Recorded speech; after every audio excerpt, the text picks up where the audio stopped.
1983, a dinner dance in New York.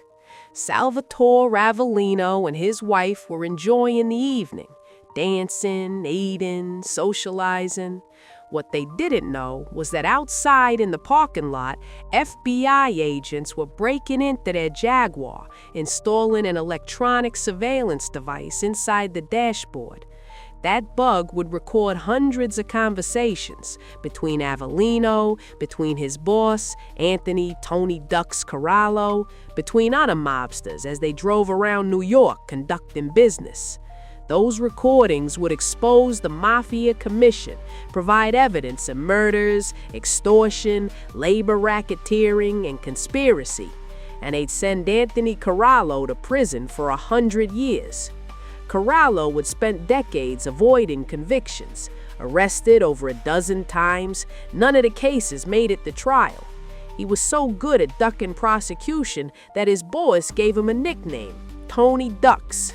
But in the early 1980s, while sitting in the back of his chauffeur's Jaguar, Corallo talked. He discussed mob business openly. He gave orders. He approved murders. And the FBI recorded everything. This is the story of Anthony "Tony Ducks" Corallo, the Lucchese crime family boss who controlled unions, construction, and waste hauling in New York, the man who ran organized crime for over 40 years, and how one bugged Jaguar destroyed it all. Early life, East Harlem to the mob. February 12, 1913, New York City. Antonio Corallo was born in East Harlem, an Italian neighborhood. His parents were immigrants, working class. East Harlem in the 1910s and 20s was controlled by organized crime. Young men joined gangs for protection, for money, for respect. Corallo joined the 107th Street Gang in the 1920s, learning the business, making connections. His first arrest came in 1929, grand larceny, age 16. He wasn't convicted. That would become a pattern. Corallo had a talent for avoiding convictions. Cases against him kept falling apart. By 1935, Corallo had become a member of the Gagliano crime family, the forerunner of the Lucchese family. Boss Gaetano Gagliano ran a quiet, disciplined organization. They made money through labor racketeering, unions, construction, legitimate businesses with illegitimate control. Corallo was quiet, unassuming. He enjoyed gardening, opera, and pasta.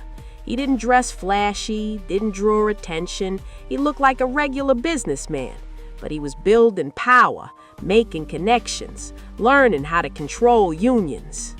The partnership, Corallo and Johnny Dio. Underboss Tommy Lucchese recruited Corallo to work with Johnny Dio, a mobster who controlled labor racketeering in the Manhattan Garment District. This partnership would define Corallo's career. Dio and Corallo understood something fundamental. Real power doesn't come from violence. It comes from control. Control of unions, control of industries. They started with the Teamsters, the International Brotherhood of Teamsters, one of the most powerful unions in America. Corallo and Dio eventually controlled 5 local chapters at a Teamsters. They used these paper locals to set up favorable deals with trucking companies. They created dummy employees, pocketed their salaries, exploited rank-and-file members. They also controlled local chapters of the Conduit Workers Union, the United Textile Workers Union, and the Brotherhood of Painters and Decorators. This was sophisticated, organized, profitable. The early convictions. In 1941, Corallo was arrested. Police found them in possession of a narcotics cache valued at $150,000.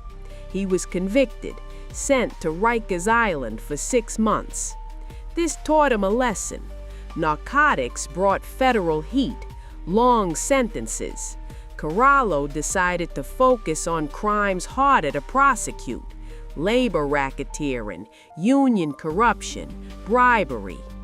In 1943, when Corallo was 30 years old, he was appointed as a capo regime, captain. He had his own crew. He moved his base from East Harlem to Queens. From 1941 to 1960, Corallo was arrested at least 12 times, but none of the cases made it to trial. Tommy Lucchese was amazed. After one of these dismissals, Lucchese said, "Tony ducks again." From then on, Corallo was known as Tony Ducks, the man who could duck any conviction. The Teamsters and Jimmy Hoffa. By the 1950s, Corallo and Johnny Dio had become major players in the Teamsters Union. In 1957, Jimmy Hoffa was running for president of the International Brotherhood of Teamsters. He needed votes. He needed delegates. Corallo and Dio helped them. They packed Teamsters Joint Council 16 with tugs, paper unions filled with ex-cons, felons, and mob associates. These weren't real union members. They were fake credentials. Retiring Teamsters president Dave Beck protested, but it didn't matter. Hoffa had the votes. He became president. And Corallo had a direct line to one of the most powerful men in America. The Senate hearings. August 15, 1959, Washington, D.C. Anthony Corallo testified before the U.S. Senate Select Committee on Improper Activities in Labor and Management, the McClellan Committee. Chief counsel was Robert F. Kennedy. The senators wanted Corallo to explain the theft of $70,000 from Teamsters Union Local 239. The money had been stolen using names of dead mob members as dummy employees. Corallo sat at the witness table, calm, quiet. The senators asked their questions. Corallo pleaded the Fifth Amendment, his right against self-incrimination. One question, Fifth Amendment. Another question, Fifth Amendment. Corallo pleaded the Fifth Amendment 120 times during his interrogation. He didn't give him anything, not a name, not an admission. The senators were furious, but there was nothing they could do. He walked out the same way he'd walked out of courtrooms for 20 years, free, unconvicted. But Tony Ducks couldn't duck everything forever. December 7, 1961, Corallo was indicted on charges of trying to bribe New York Supreme Court Justice J. Vincent Keogh and Assistant U.S. Attorney Elliot Kahana. This time, the case stuck. Corallo was convicted, sentenced to 2 years in federal prison. But even in prison, Corallo maintained his position in the family. He stayed connected, made decisions, kept earning. In 1967, Corallo was indicted again, this time for bribing New York City Water Commissioner James L. Marcus. Corallo had tried to get contracts to clean and repair parts of the city's reservoir system. The contracts were worth over $800,000. Marcus had gambling debts, loan shark debts. Corallo exploited that, offered to help with the debts in exchange for the contracts. The scheme was exposed. On July 26, 1968, Corallo was sentenced to 3 years in federal prison. With Corallo in prison, the commission designated Carmine Tramonti as interim Lucchese boss. Some historians have speculated that Corallo became boss immediately upon his release in 1970, and that Tramonti was only enacting a front boss for the next 3 years. On May 7, 1973, Tramonti was sentenced to 15 years in federal prison. Corallo then became the indisputable boss of the Lucchese family. Boss of the Lucchese family. Corallo took over at a crucial time. The Lucchese family was smaller than the Gambino and Genovese families, but under Corallo's leadership, it prospered. One of Corallo's first moves was to take over gravel distribution in various areas in New York, such as Long Island. By owning major gravel companies, Corallo increased the family's influence in construction and with the unions involved. The garbage industry would be next. With the help of union official Bernie Adelstein, the front business would be called Private Sanitation Industry Association. Over the years, Corallo and Salvatore Avellino established control on waste hauling on Long Island. They controlled who could haul garbage, which companies got contracts, how much they charged. Corallo also maintained the family's power in construction unions, Teamsters locals, concrete companies, JFK airport operations. He was making millions, and he was doing it quietly. No flashy clothes, no media interviews, no public attention. He lived in a luxurious home in Oyster Bay Cove, New York. He was married, had a son and a daughter, looked like a successful businessman. The bugged Jaguar. But in the early 1980s, everything started to change. Law enforcement had new tools: electronic surveillance, wiretaps, bugs. Robert Kubeka owned a garbage hauling business in Suffolk County, New York. Since the 1970s, Kubeka had refused to participate with mob control of waste hauling. He'd suffered harassment as a result. In 1982, Kubeka agreed to work with the New York State Organized Crime Task Force. He wore a surveillance device during meetings with mobsters. The information he gathered persuaded a judge to allow a wiretap on Salvatore Avellino's home phone. But the OCTF wanted more. They wanted direct access to Corallo. In 1983, members of the OCTF installed an electronic surveillance device inside the dashboard of Avellino's Jaguar. While Avellino and his wife were at a dinner dance, agents broke into the car and planted the bug. Avellino was Corallo's bodyguard and chauffeur. Corallo used that Jaguar constantly, riding in the back seat, conducting business. And now, every word was being recorded. The recordings. Agents listened to conversations between Corallo, Avellino, and other mobsters as they drove around the city. From these recorded conversations, OCTF learned the commission's internal structure, history, and relations with other crime families. The commission, the ruling body of the American Mafia, established in 1931, a board of directors for organized crime. Bosses from the 5 families meeting to resolve disputes, approve major decisions, and coordinate criminal activities. For decades, law enforcement had suspected the commission existed, but they never had proof, not direct evidence, not recorded conversations, until the bugged Jaguar. Corallo talked about the commission, who sat on it, how decisions were made, how murders were approved. He talked about Anthony Fat Tony Solano, boss of the Genovese family. In one conversation, Solano complained to Corallo about a lack of respect among rank-and-file mobsters.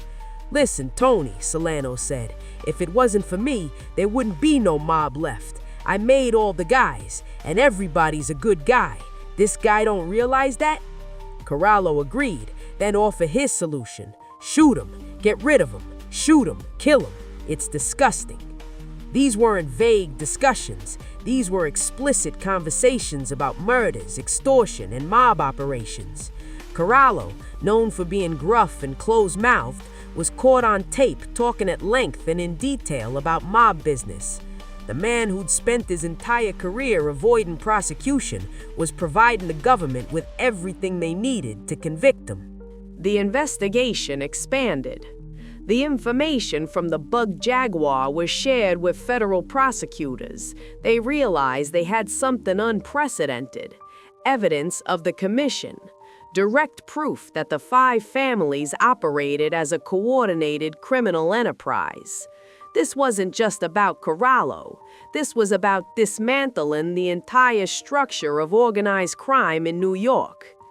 Federal prosecutors started building a case under the Racketeer Influenced and Corrupt Organizations Act, RICO, a law passed in 1970 designed to prosecute organized crime. RICO allowed prosecutors to charge the leaders of criminal organizations for crimes they ordered, even if they didn't personally commit them. They gathered wiretap evidence, surveillance photos, financial records, testimony from cooperating witnesses. They weren't just targeting Corallo, they were targeting the entire commission. The indictment. February 25, 1985, U.S. Attorney Rudolph Giuliani announced indictments against 9 New York Mafia leaders, the bosses of the 5 families, their top lieutenants. The defendants included Anthony "Fat Tony" Solano, boss of the Genovese family, Paul Castellano, boss of the Gambino family, Anthony "Tony Ducks" Corallo, boss of the Lucchese family, Philip "Rusty" Rastelli, boss of the Bonanno family, Carmine Jr. Persico, boss of the Colombo family, along with several underbosses, consiglieres, and captains. When agents went to arrest Corallo on February 25th, he wasn't home. He was in the hospital. He was arrested 3 days later, after his discharge. The charges were extensive. The government alleged that these men constituted and operated a commission that served as a board of directors and Supreme Court for the mob. The Mafia Commission Trial. The trial began in September 1986, United States District Court for the Southern District of New York. 8 defendants, 3 crime bosses, 5 high-ranking members. Paul Castellano had been murdered on December 16, 1985, shot outside Sparks Steakhouse. He never made it to trial.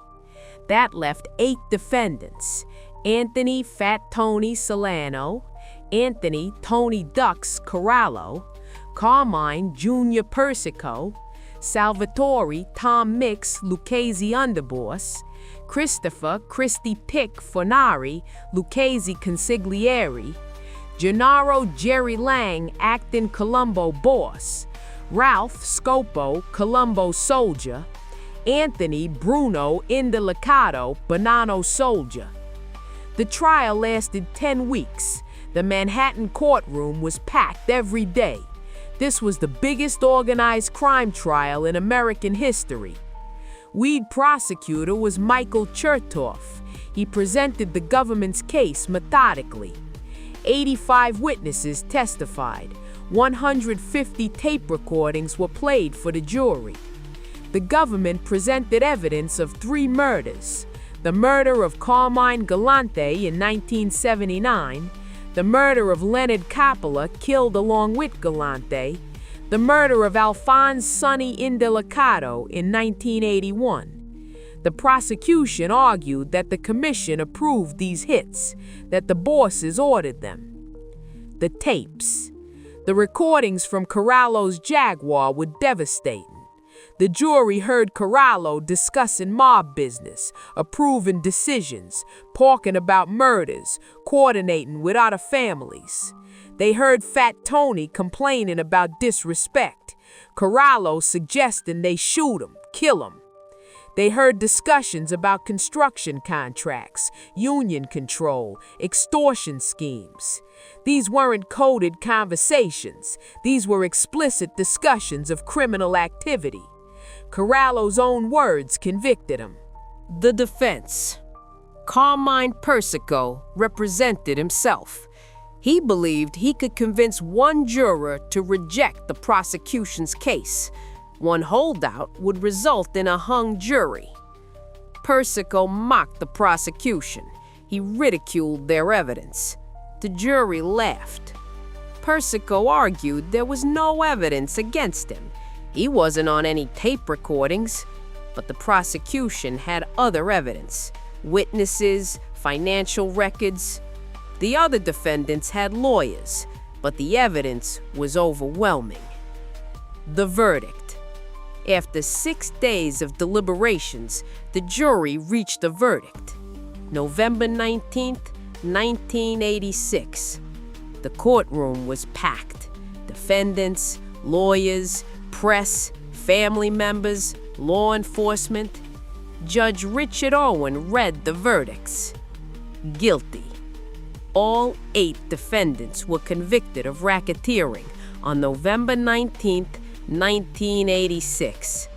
Regarding the 3 Mafia bosses, the jury found Anthony Fat Tony Solano, Carmine Jr. Persico, and Anthony Tony Ducks Corallo guilty of all 22 counts.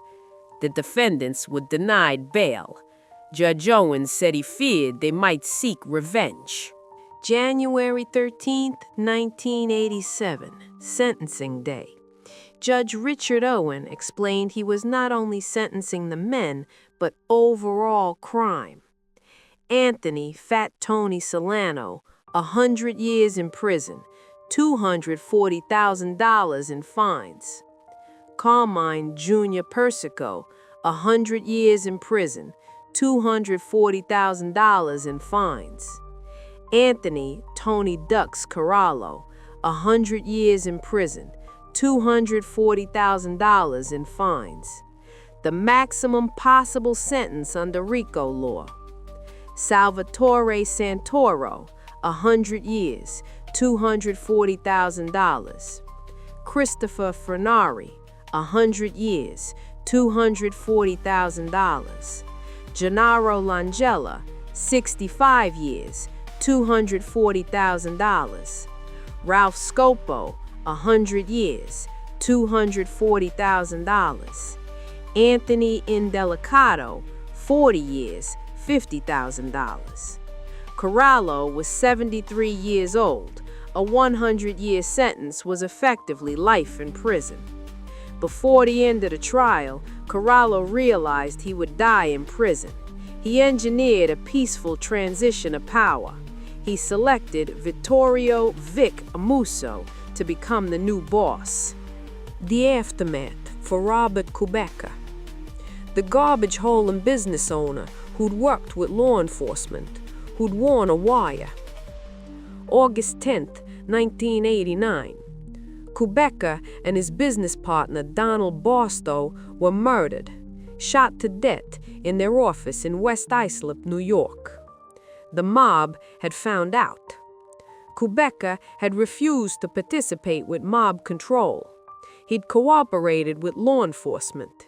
He'd helped build the case. And the mob killed them for it. 4 Lucchese family members were eventually convicted of the murders, but it was too late for Kubecka and Barstow. The death of Tony Ducks. August 23, 2000, Springfield Medical Center. Anthony Tony Ducks Corallo died. Natural causes, heart condition, age 87. He'd been in federal custody for 15 years. He died in a prison hospital, not in his home in Oyster Bay Cove, not surrounded by family, just another inmate who'd lived too long in custody. The man who'd spent 40 years ducking convictions, who'd been arrested over a dozen times without conviction from the 40s through the 60s, who'd controlled unions, construction, and waste hauling across New York, died in a prison medical facility because he talked too much in a bugged Jaguar. October 9, 1992, Brooklyn Federal Court, Sentencing Day.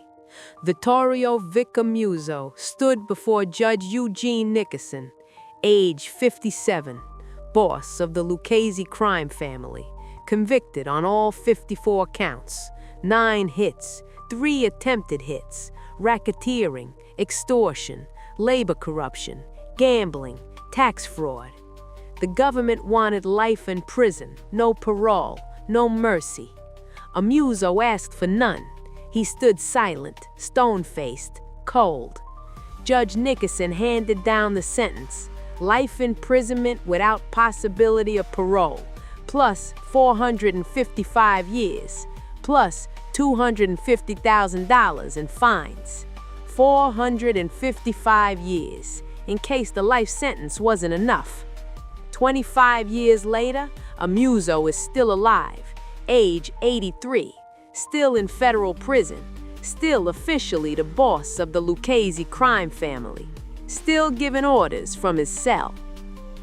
This is the story of Vittorio Little Vic Amuso, the mob boss prosecutors called the Deadly Don, the man who turned the most peaceful crime family into the bloodiest, who handled his own soldiers for looking at him wrong, who ordered a hit on a woman who had nothing to do with organized crime, who sent a message by stuffing a dead canary in a victim's mouth, who got convicted, got sentenced to centuries in prison, and never stopped being boss.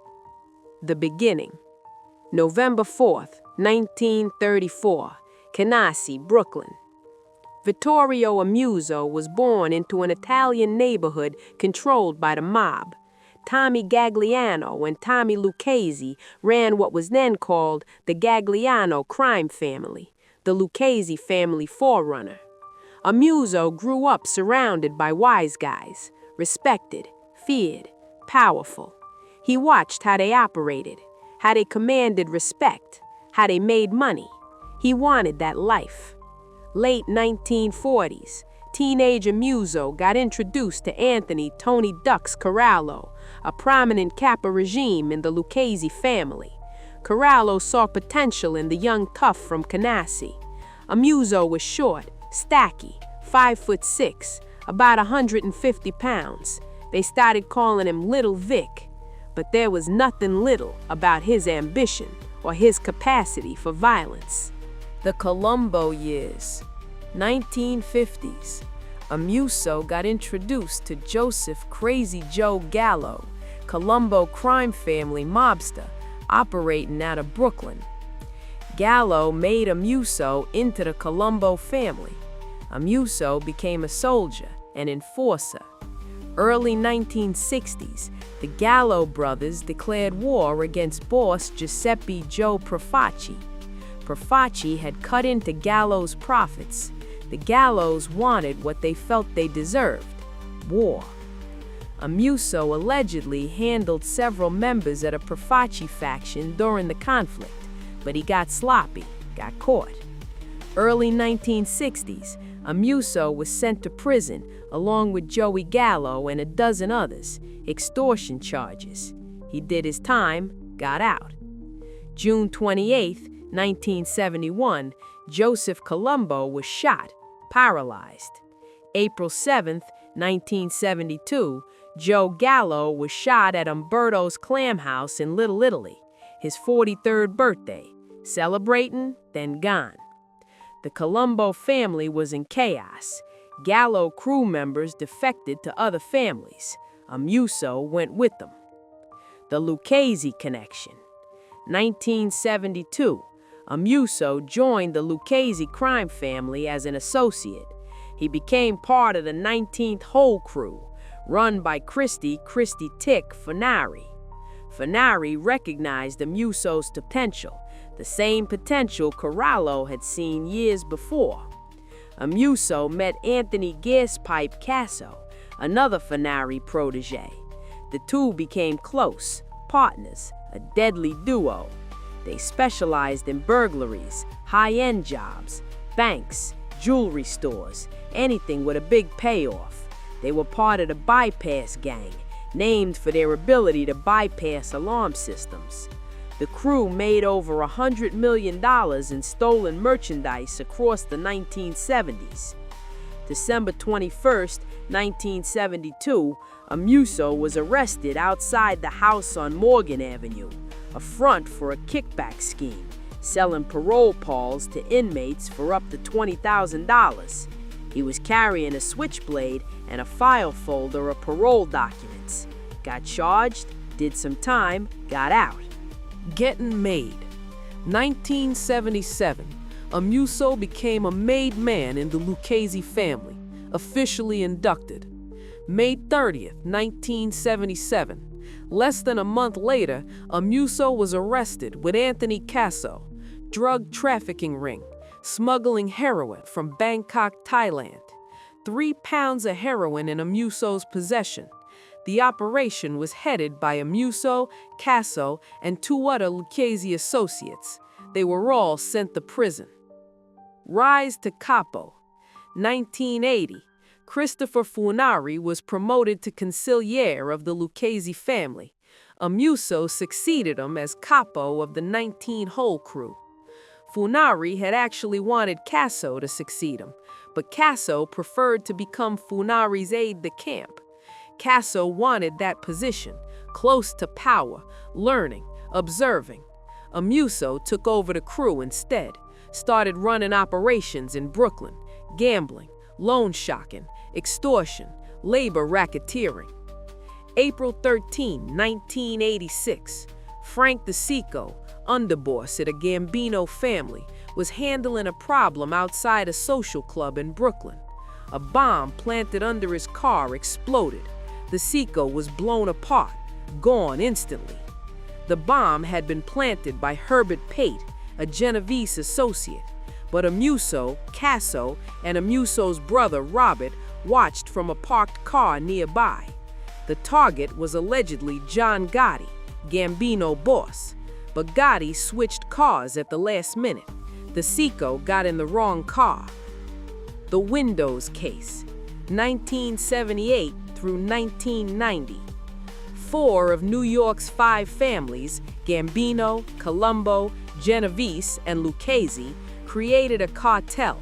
They rigged bids for window replacement contracts from the New York City Housing Authority. 75% of $191 million in contracts, about $142 million controlled by the mob. The cartel monopolized the industry through Local 580, the Architectural and Ornamental Ironworkers Union, Lucchese controlled. Installation companies were required to make union payoffs between $1 and $2 for each window installed. Millions every year. Amuso and Casso supervised the Lucchese family's share of the operation. Becoming boss. January 1987. Anthony Tony Ducks Corallo have been convicted in the Mafia commission trial, along with underboss Salvatore Tom Mick Santoro and consigliere Christopher Funari, all sentenced to 100 years in federal prison. The Lucchese family needed a new boss. Corallo selected Vittorio Amuso from his prison cell. The transition was orchestrated from behind bars, received approval from the Mafia Commission. Amuso became the official boss at a Lucchese crime family. He immediately appointed Anthony Casso as underboss, his longtime partner, his closest associate. Together, they would run the family, from Brooklyn, their way. The Lucchese family had historically been the most peaceful of the 5 families. Stable leadership, few internal conflicts, steady money. That was about to change. Amuso and Casso had a simple way of dealing with problems. Handle them permanently. The paranoia begins. Late 1980s, Amuso and Casso began arguing with Anthony Tumac Achaturo, head of the family's powerful New Jersey faction. Achaturo was sending $50,000 a year to New York, tribute. Amuso and Casso wanted half of the Jersey crew's yearly pay, significantly more than $50,000. Achaturo refused. Amuso stripped him of his rank, declared him an outlaw. Fall in 1988, Amuso summoned the entire Jersey crew to Brooklyn for a meeting. 10 members showed up. They arrived, started walking toward the meeting location, then they stopped, looked at each other. Something felt wrong. They all got back in their cars, drove off, refused to attend. Amuso was furious. He issued the infamous Whack Jersey order, handled the entire Jersey crew, all of them. Soon, the entire New Jersey crew went into hiding. Over the next 12 months, most of the Jersey crew members returned to the family. Amuso told the ones who came back that Achaturo was an outlaw, needed to be disposed of. Achaturo eventually became an informant. The bloodshed starts. Amuso and Casso eliminated anyone they suspected of disloyalty, anyone they thought might flip, anyone they considered a potential rival. February 6, 1989, Thomas Gilmore, Lucchese associate, handled behind his home at Amuso's command. Amuso thought he was an informant. May 13, 1989, Michael Papadillo, Lucchese soldier, bludgeoned with a cable and shot in the head at a Highland Beach bagel shop. Amuso thought he was skimming from the boss's garment industry proceeds. September 13, 1989, John Petricelli, handled outside his Yonkers apartment. Petricelli had bragged he was hiding Bonanno associate Gus Farach. Farach had handled undercover DEA agent Everett Hatcher. The mob later handled Farach anyway. The Canary. May 1990. Michael Solano, Bronx crew capo, respected member of the family. Casso told Alphonse Little Al Darko that Solano was a rat, that Amuso wanted him gone. Darko instructed a soldier under Solano's control to handle him. Early June 1990, Solano was stabbed and shot. Gone. August 24, 1990, Bruno Facciola, longtime Lucchese soldier, lured to an auto body shop. Facciola realized what was about to happen, tried to run. They tackled him, dragged him back inside. They stabbed him, shot him between the eyes, shot him again in the head. Then they placed a dead canary in his mouth, Amuso's warning to potential informants. Going into hiding. May 30th, 1990, federal indictment, the Windows case. Amuso and 14 co-defendants charged with RICO violations. Amuso and Casso learned about the indictment before it was unsealed. They had sources, corrupt cops, informants inside law enforcement. They went into hiding. Amuso named Alphonse Little Al as acting boss. Darko would run day-to-day operations. Amuso would remain in control, making decisions, giving orders, just from hiding. May 8, 1991, the Windows trial began. Amuso was a fugitive. Casso was still on the run, too. Darko met with them periodically. Scranton, Pennsylvania, safe houses in Brooklyn, passing messages, receiving orders. The bloodshed continued. The Chioda hit. Early 1991, Peter, Fat Pete Chioda, Lucchese capo regime, powerful, connected, charged with RICO violations. Amuso became convinced that Chioda had turned informant. Amuso ordered Darko to handle him. May 8, 1991, 3 gunmen approached Chioda in a gas station parking lot, shot him 12 times. Chioda survived. His girth kept the bullets from severing critical arteries. He was too big to bleed out. The fat saved his life. A few weeks later, Amuso sent word to Chioda's attorneys. His wife had been marked. She was going to be handled. This violated a long-standing Mafia rule. Women are not to be harmed, especially women who have no involvement in organized crime.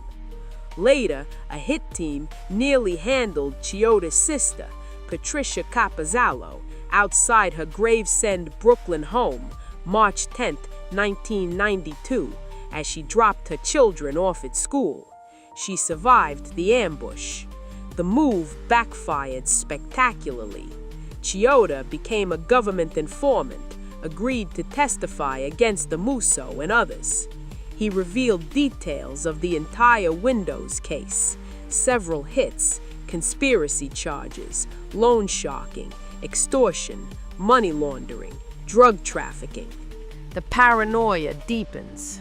February 1991, Larry Taylor, Lucchese associate, friend of Bruno Facciola, handled on Amuso's orders. March 1991, Al Visconti, another Facciola friend, handled. According to Darko, Visconti and Taylor were suspected of informing authorities in California that Darko's son had handled Anthony Dillapie. Darko explained that Amuso thought Visconti was a disgrace to the family because he had a reputation of engaging in homosexual acts in prison. Amuso ordered him shot in the head and groin. Casso gave Darko a list of 49 people he wanted handled. Half of them were Lucchese wise guys. Amuso then ordered Darko to bring in a bomb expert from Philadelphia to blow up John Gotti. All of these actions convinced Darko and other Lucchese members that Amuso and Casso were no longer acting rationally. July 1991, Amuso and Casso replaced Darko as acting boss with a 4-man panel of capos. Darko was named to this panel, but it was obvious Amuso and Casso no longer trusted him. Darko knew they blamed him for the failed attack on Chiyoda. He believed they were waiting to handle him. September 18, 1991, Darko attended a meeting of Lucchese leaders at the Kimberly Hotel in Manhattan. Afterward, Darko made a decision. He became a government informant, agreed to testify against Amuso, Casso, and others. Darko was the first acting boss of a New York crime family to flip. The capture. July 1991, FBI agents tracked Amuso to Scranton, Pennsylvania. They moved in, captured him, brought him back to New York. Casso remained on the run for 2 more years, eventually captured in 1993. April 1992, a grand jury returned the superseding indictment against Amuso.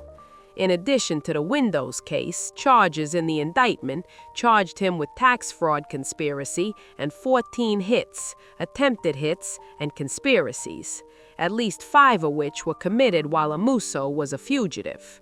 The indictment alleged that as boss of the Lucchese crime family, Amuso possessed ultimate and exclusive authority to approve hits on behalf of the family, that he exercised this authority frequently, that he retained this power while on the run.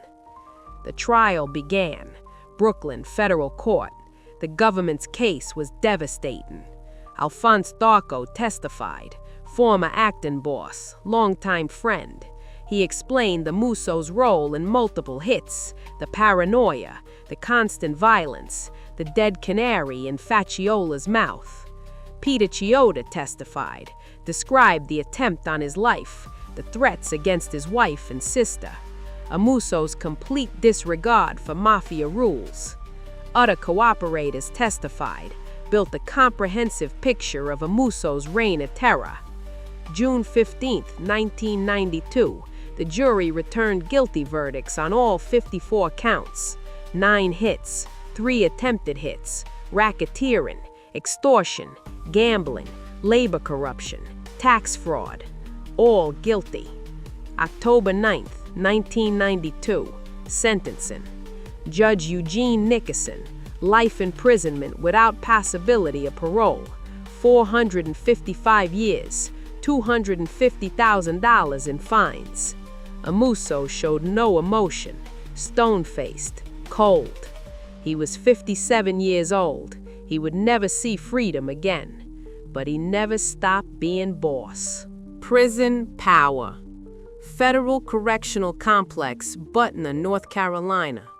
Amuso was sent there to serve his life sentence, cut off from the outside world, isolated, powerless, supposedly. But Amuso never stepped down, never retired, never appointed a permanent successor. He remained the official boss of the Lucchese crime family, even from prison. He sent orders through coded letters, through visitors, through messages passed between inmates and guards. In 2017, Amuso orchestrated a leadership change in the crime family from his cell.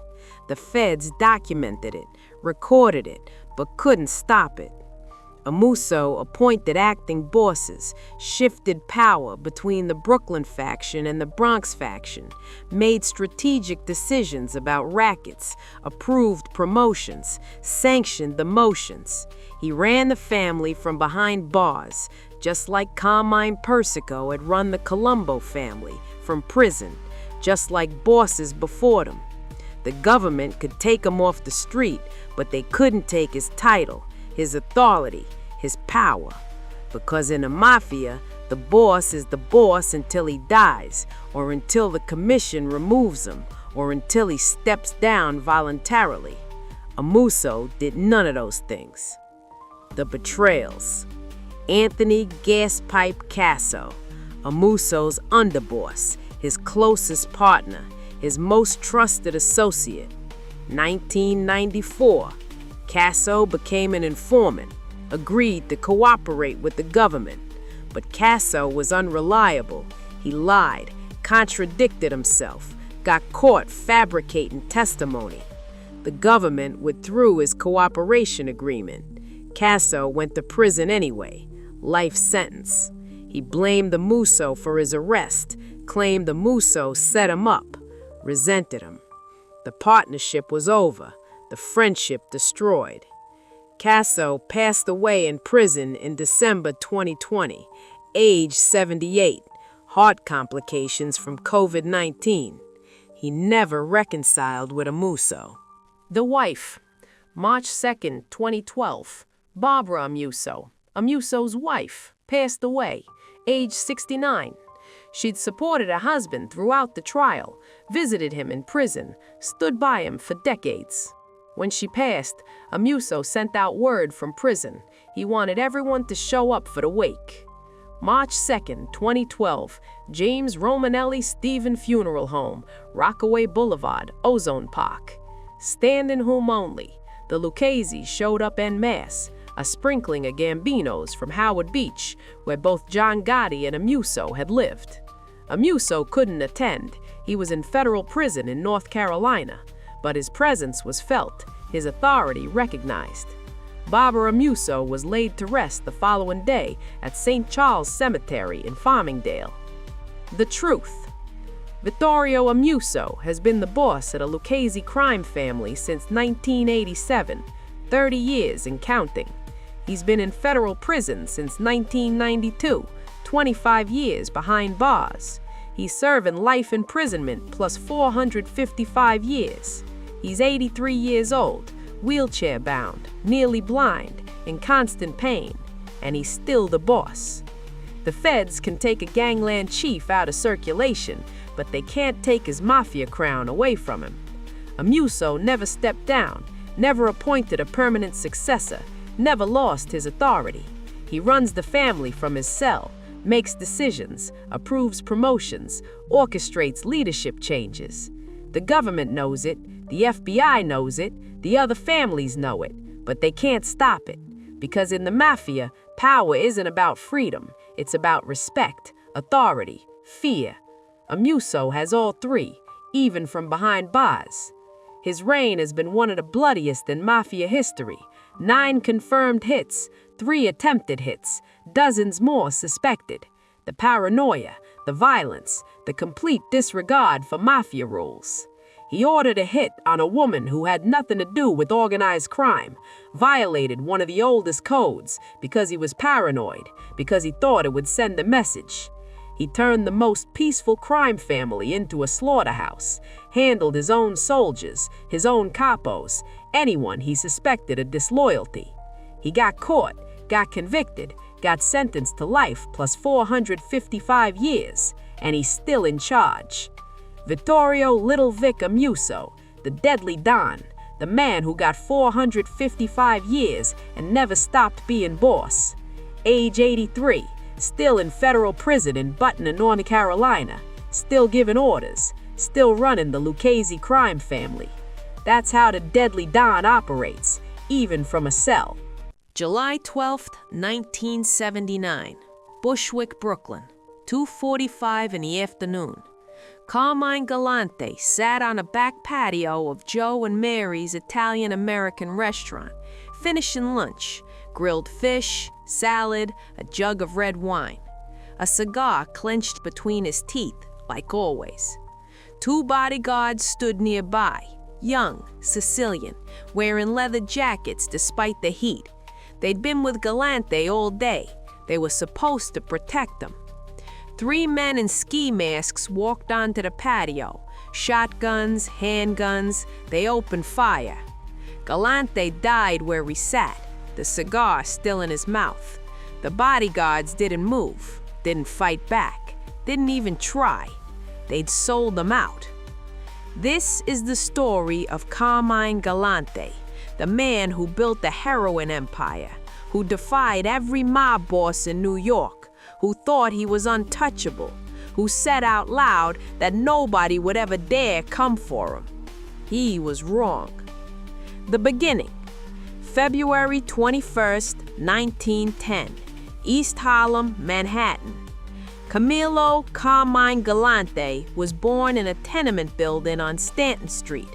His parents, Vincenzo and Vincenza Galante, had immigrated from Castellammare del Golfo, Sicily, 4 years earlier. His father worked as a fisherman. The family was poor, crowded, 5 kids in a small apartment. Carmine had 2 brothers, Samuel and Peter, 2 sisters, Josephine and Angelina. By age 10, Galante was in reform school. Petty theft, troublemaking, the kind of kid who couldn't stay out of trouble even when he tried. He formed the juvenile street gang on the Lower East Side, teenagers running wild, stealing, fighting, learning the rules of the street. By 15, Galante dropped out of school, 7th grade. That's as far as his education went. He worked odd jobs, fish sorter, trucking company, artificial flower shop. None of it stuck. What stuck was crime. The early years, 1926, age 16. Galante got his first arrest, assault, sentenced to 2.5 years in state prison. He came out in 1928, 2 years older, no smarter, but more connected. The 1920s were prohibition. Alcohol was illegal, which meant massive profits for anyone willing to break the law. Galante started running bootleg liquor, hijacking trucks, shaking down speakeasies. He was good at violence, cold, efficient, no hesitation. March 15, 1930, a payroll robbery went wrong. A police officer, Walter D. Castilla, got shot and passed away. Galante was arrested for the hit, but they couldn't prove it. No indictment. 8 months later, Christmas Eve 1930, Galante and his crew tried to hijack a truck in Williamsburg, Brooklyn. A cop, Joseph Minahan, stumbled on him. Gunfight. Minahan got shot. A 6-year-old girl caught a stray bullet. Both survived. Galante didn't run, got arrested on the spot. February 8, 1931, he pleaded guilty to attempted robbery, sentenced to 12.5 years in state prison. Sing Sing Prison, upstate New York. Galante was 20 years old, facing over a decade behind bars. While inside, prison doctors evaluated him, diagnosed him with a psychopathic personality. They noted something else: mental age of 14, IQ of 90. Not stupid, but not brilliant either. Average intelligence, childlike emotional development. Yet Galante had something the tests couldn't measure. He had presence. Other inmates feared him, respected him. Guards gave him space. He did his time quietly, no major incidents, just waiting. May 1st, 1939, Galante walked out on parole, age 29. He'd served just over 8 years. The world had changed. Prohibition was over. Alcohol was legal again. The mob needed new rackets. Galante was ready. Working for Vito. 1940, Galante started working for Vito Genovese, underboss of what was then the Luciano crime family. Genovese needed enforcers, men who could handle problems permanently. Galante became a contract specialist. Someone needed to disappear? Call Galante. Over the next few years, the NYPD suspected Galante of involvement in over 80 hits. They couldn't prove any of them. Galante was careful, professional. He didn't leave witnesses. Ralph Solano, a former NYPD detective, said it years later. Of all the gangsters that I've met personally, and I've met dozens of them, there were only two who, when I looked them straight in the eye, I decided I wouldn't want them to be really personally mad at me. Aniello Della Croce was one, Carmine Galante was the other. Galante had dead eyes, no warmth, no emotion, just calculation. January 11th, 1943, Carlo Tresca was shot outside his office in Manhattan. Tresca published an anti-fascist newspaper. He was loud, critical, dangerous to certain people. Law enforcement believed Vito Genovese ordered the hit as a favor to Mussolini, Italy's fascist dictator. They believed Galante pulled the trigger. He was arrested, questioned, but never charged. No evidence, no witnesses. The case went nowhere. Galante went back to work. Family life. February 10th, 1945. Galante married Helen Marulli. They had 3 children together, James, Camille, and Angela. But Galante wasn't a family man, not really. He left Helen in 1959, started living with Anne Aquilella. They had 2 more children, 5 kids, 2 women, a life split between legitimate appearances and criminal reality. Galante owned the Rosina Costume Company in Brooklyn. Legitimate business on paper. Really just a front, a place to land the money, a cover story for the IRS. He looked like a businessman, acted like a tug. The Bonanno connection. Early 1950s, Galante started working for Joseph Bonanno, boss of one of New York's 5 families. Bonanno saw potential in Galante. Not intelligence, not charm, but something more valuable. Rootlessness, complete commitment, zero hesitation. Bonanno made Galante his driver, then his bodyguard, then a capo. By the mid-50s, Galante was Bonanno's consigliere, his advisor. But Bonanno had plans, big plans. He wanted to dominate the heroin trade, and he needed someone to build it. He chose Galante. Montreal, 1953. Bonanno sent Galante to Montreal, Quebec. Montreal was perfect for drug smuggling. Deep water port, close to the U.S. border. French Connection heroin from Europe landed there. Turkey grew the poppies, Lebanon refined them, France turned them into heroin, ships brought it to Montreal. From Montreal, it was a short drive to New York. Galante's job: organize the operation, build the infrastructure, make it run smoothly. He partnered with Vincenzo Catroni, boss of Montreal's Catroni crime family. Together, they controlled the flow. Ships arrived in Montreal's port, heroin hidden in cargo containers. Galante's people retrieved it, packed it, smuggled it across the border into New York, into Buffalo, into Detroit. Millions of dollars in heroin every month. Police estimated Galante was also collecting $50 million in gambling profits from Montreal. $50 million in 1950s money. Galante lived like a king in Montreal, ran the city's rackets, extortion, loan sharking, protection. If you did business in Montreal, you paid Galante. But he got greedy, sloppy, too aggressive. His extortion tactics became impossible to ignore, brutal, public. The Canadian government noticed.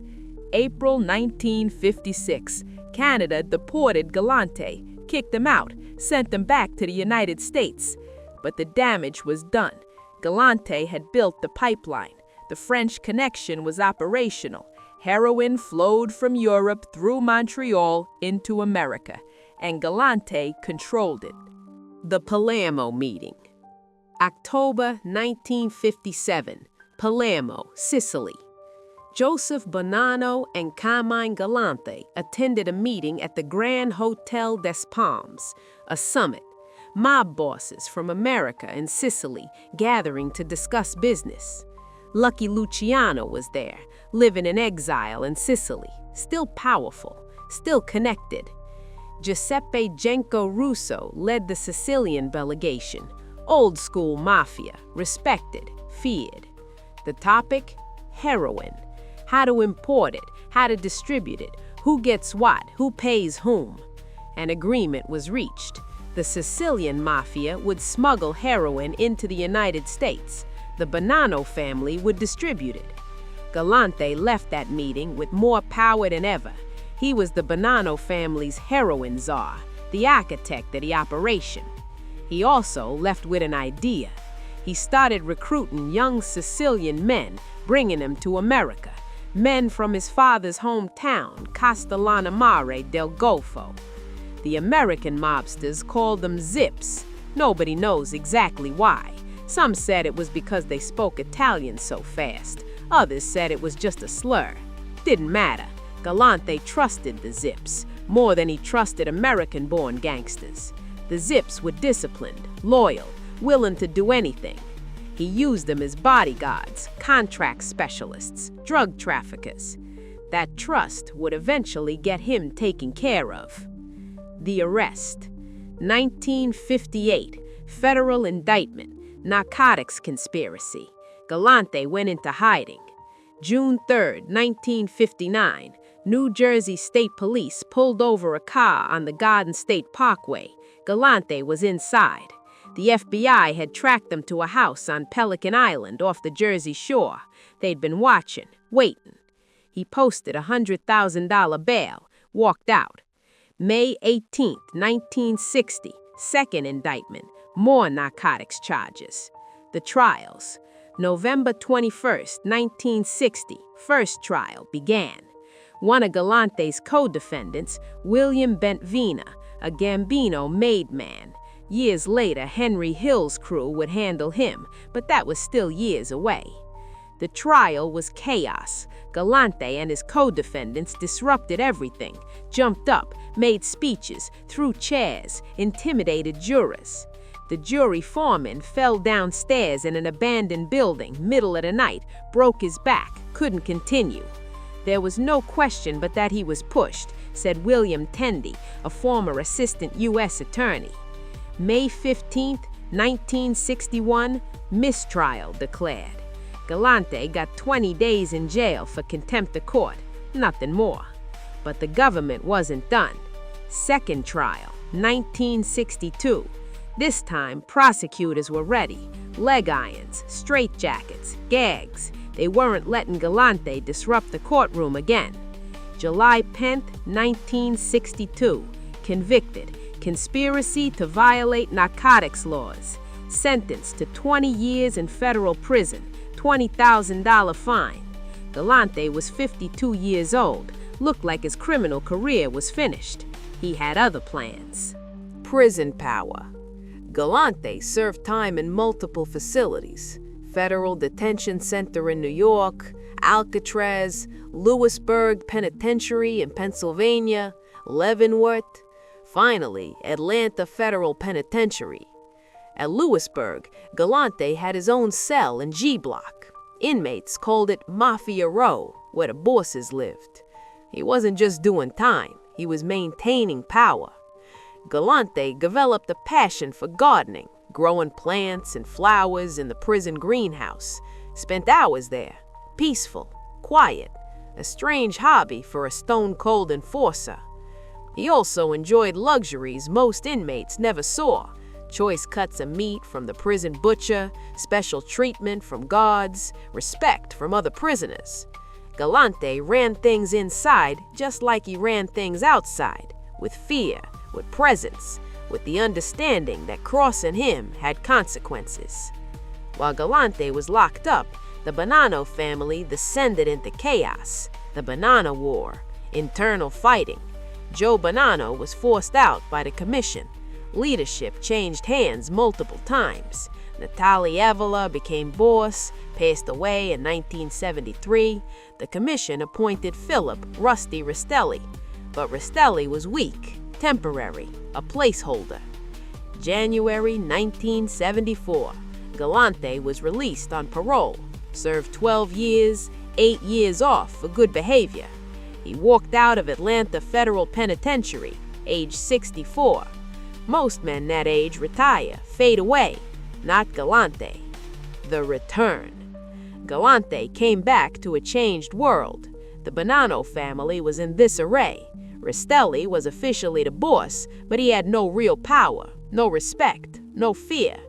Galante moved fast. Within months, he'd taken control. Not officially, Rastelli still held the title, but everyone knew who really ran things.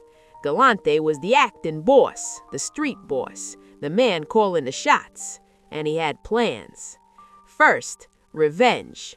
Galante allegedly ordered the bombing of Frank Costello's mausoleum. Costello had passed away in 1973, but Galante remembered old slights, old disrespect. He blew up Costello's tomb, a message. Even in passing, you're not safe from Carmine Galante. Second, heroin. Galante went back to what he knew best, the drug trade. His contacts in Sicily were still there. The Canadian pipeline still existed. The Zips were loyal. Everything he'd built in the 50s was still operational. Galante ratcheted up the heroin trade. Millions, then tens of millions. He was making money faster than he could count it. $10 million a day at the peak. $10 million daily. His net worth in 1978, over $3 billion.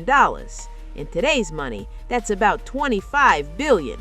The richest mob boss in America, maybe the richest criminal in the world at that time.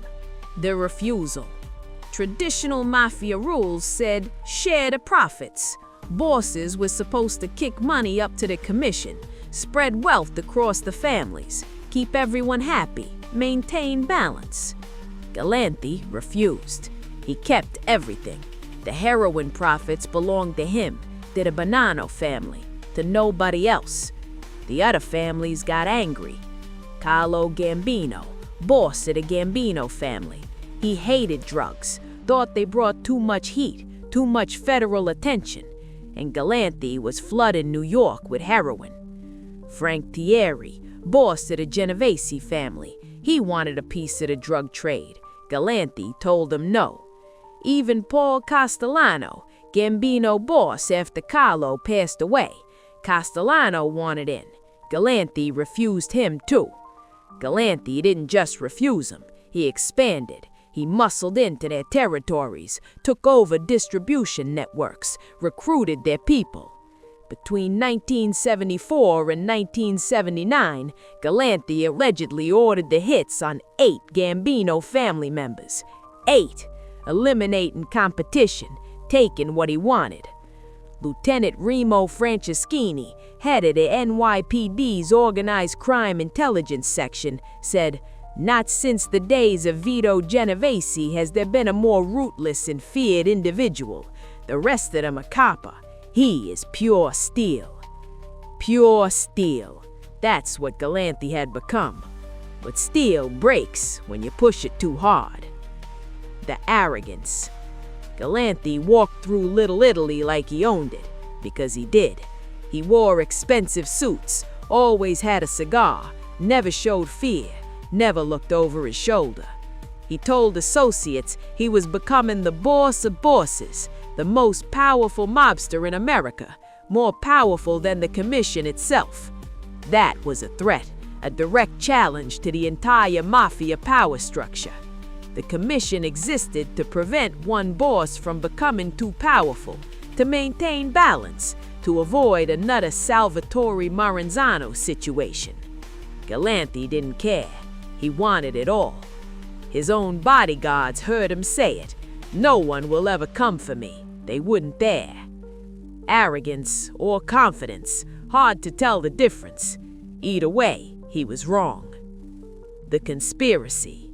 1978. Behind the scenes, the other bosses started talking. Frank Thierry, Genovese boss, he started building consensus, calling other family leaders, making his case. Galante had to go. He was out of control, refusing to share, taking what wasn't his, threatening everyone's business. The bosses agreed, but they needed one more approval. Joseph Bonanno, retired in Arizona, the man who'd made Galante powerful in the first place. They called Bonanno, explained the situation, asked for permission. Bonanno gave it. Even he thought Galante had gone too far. The commission voted, unanimous. Galante would be taken care of. But there was a problem. Galante's security was tight. The Zips protected him constantly. Young, loyal, deadly. Getting to Galante meant getting through them first. Philip Rastelli, the official Bonanno boss still in prison, had an idea. Turned the Zips, offered him something better. Rastelli sent word through Joseph Massino, a loyal Bonanno soldier, future boss. Massino reached out to the Zips leaders, Cesare Bonventre, Baldassare Amato, Galante's personal bodyguards, the men closest to him. The offer? Betray Galante, you get promoted, you get a bigger piece of the drug trade, you get to live. Refuse, and you get taken care of along with him. Bonventre and Amato didn't hesitate. They were businessmen. Galante was finished. They wanted to be on the winning side. The hit was approved. The team assembled. The date set. July 12th, 1979. The last day, July 12th, 1979. Thursday, mid-morning. Galante woke up in his home. Another day, another cigar. His nephew, Jimmy Galante, was his driver. Drove him around the city. Galante didn't drive himself anymore. Too risky. Around noon, Jimmy called Joe and Mary's Italian-American restaurant on Knickerbocker Avenue in Bushwick. Asked if his uncle's usual table was available. It was, on the back patio. Private. Quiet. Galante arrived at the restaurant around 1 p.m. He was with Giuseppe Turano, the restaurant owner, Galante's cousin, also a Bonanno soldier. Leonard Coppola came too, a Bonanno capo, close to Galante. They sat on a patio, ordered lunch, grilled fish, salad, a jug of red wine. Galante lit his cigar, like always. Bonventre and Amato arrived shortly after, the bodyguards. They joined the table, sat with Galante, but they were wearing leather jackets, heavy, thick. It was July in New York, hot, humid. Nobody wore leather jackets in that heat, unless they needed protection from bullets. Lunch was long, leisurely. Galante talked, laughed, smoked his cigar. No tension, no concern. 2:45 p.m. 3 men walked onto the patio. Ski masks, shotguns, handguns. They opened fire immediately.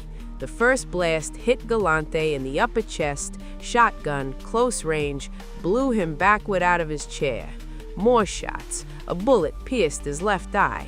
More riddled his chest. Giuseppe Turano took shots to the head. Gone, instantly. Leonard Coppola, same. Headshots. Passed away at the table.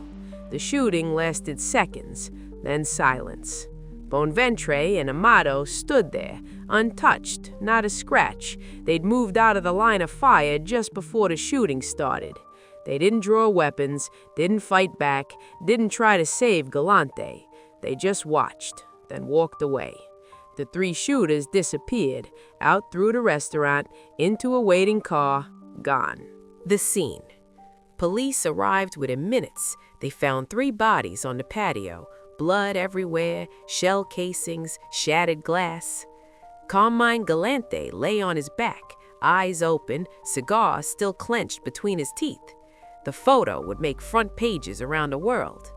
The New York Daily News headline, Godfather Galante slain.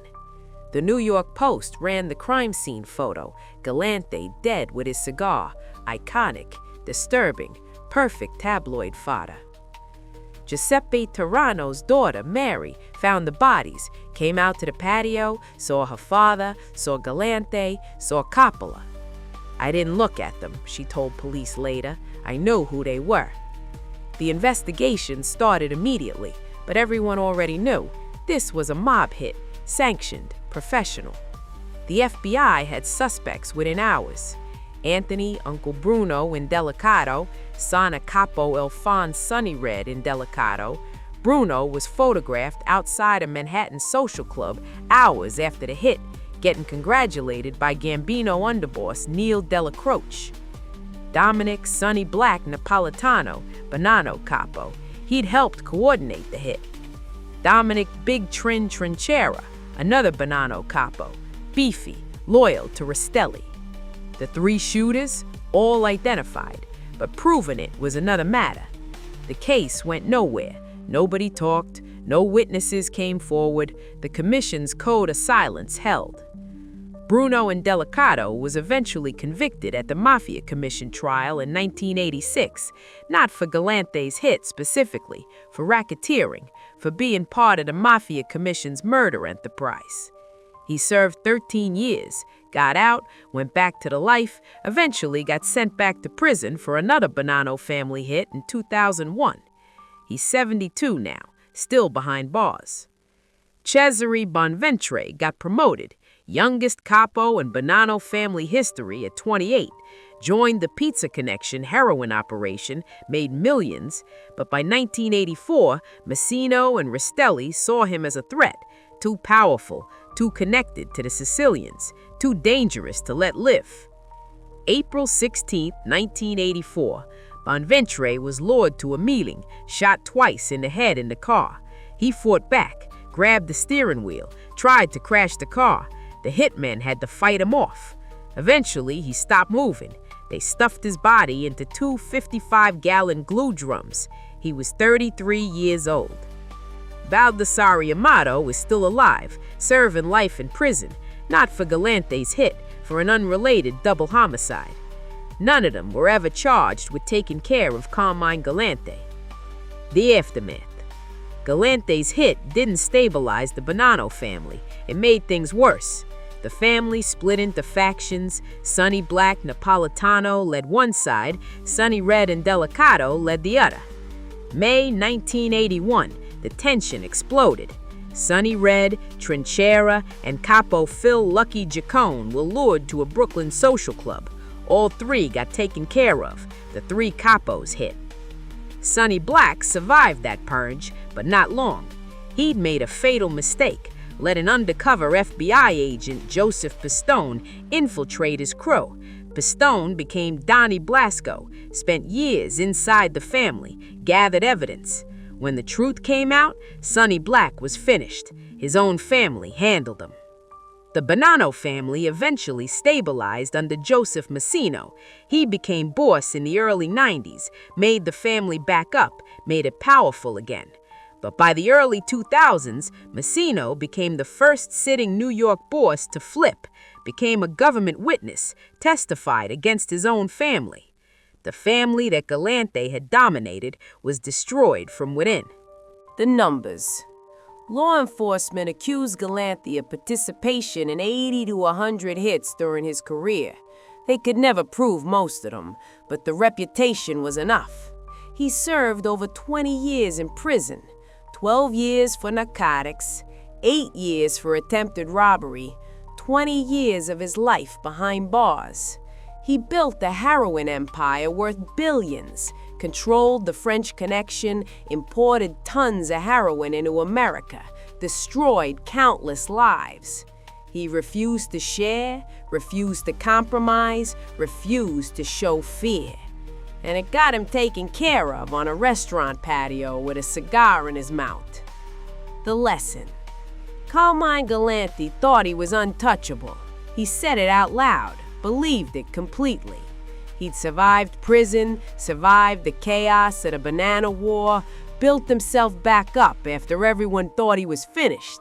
He was the richest mob boss in America, the most feared, the most powerful. But power in the Mafia isn't absolute. It's conditional. It exists only as long as the other bosses allow it. When you refuse to share, when you threaten everyone else's business, when you declare yourself above the commission, you become a problem, and problems get solved. Galante's bodyguards sold him out, the men he trusted most, the Zips from his father's homeland.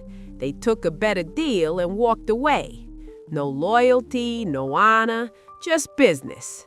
That's what the Mafia really is, not the movie version. Not the romantic gangster mythology, just business. When you're profitable and controllable, you live. When you're greedy and arrogant, you get a bullet. Galante learned that lesson too late. July 12th, 1979, age 69. Taken care of at Joe and Mary's restaurant, cigar still in his mouth. The man who thought he was untouchable proved wrong by 3 men in ski masks. Pure steel. But steel breaks when you push it too hard. Carmine Galante pushed too hard.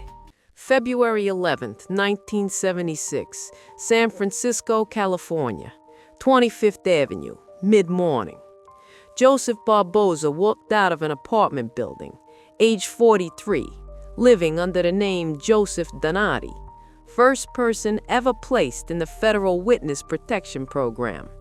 He testified against the mob, put a boss in prison, sent 4 men to the electric chair. 2 others got life sentences. The mob had been hunting him for 9 years, $500,000 on his head. Barboza walked toward his car. A white van pulled up. 2 men stepped out, shotguns, 4 blasts at close range. Barboza dropped instantly, never drew his Colt 38, never had a chance. The first person in witness protection, the first person eliminated while in it.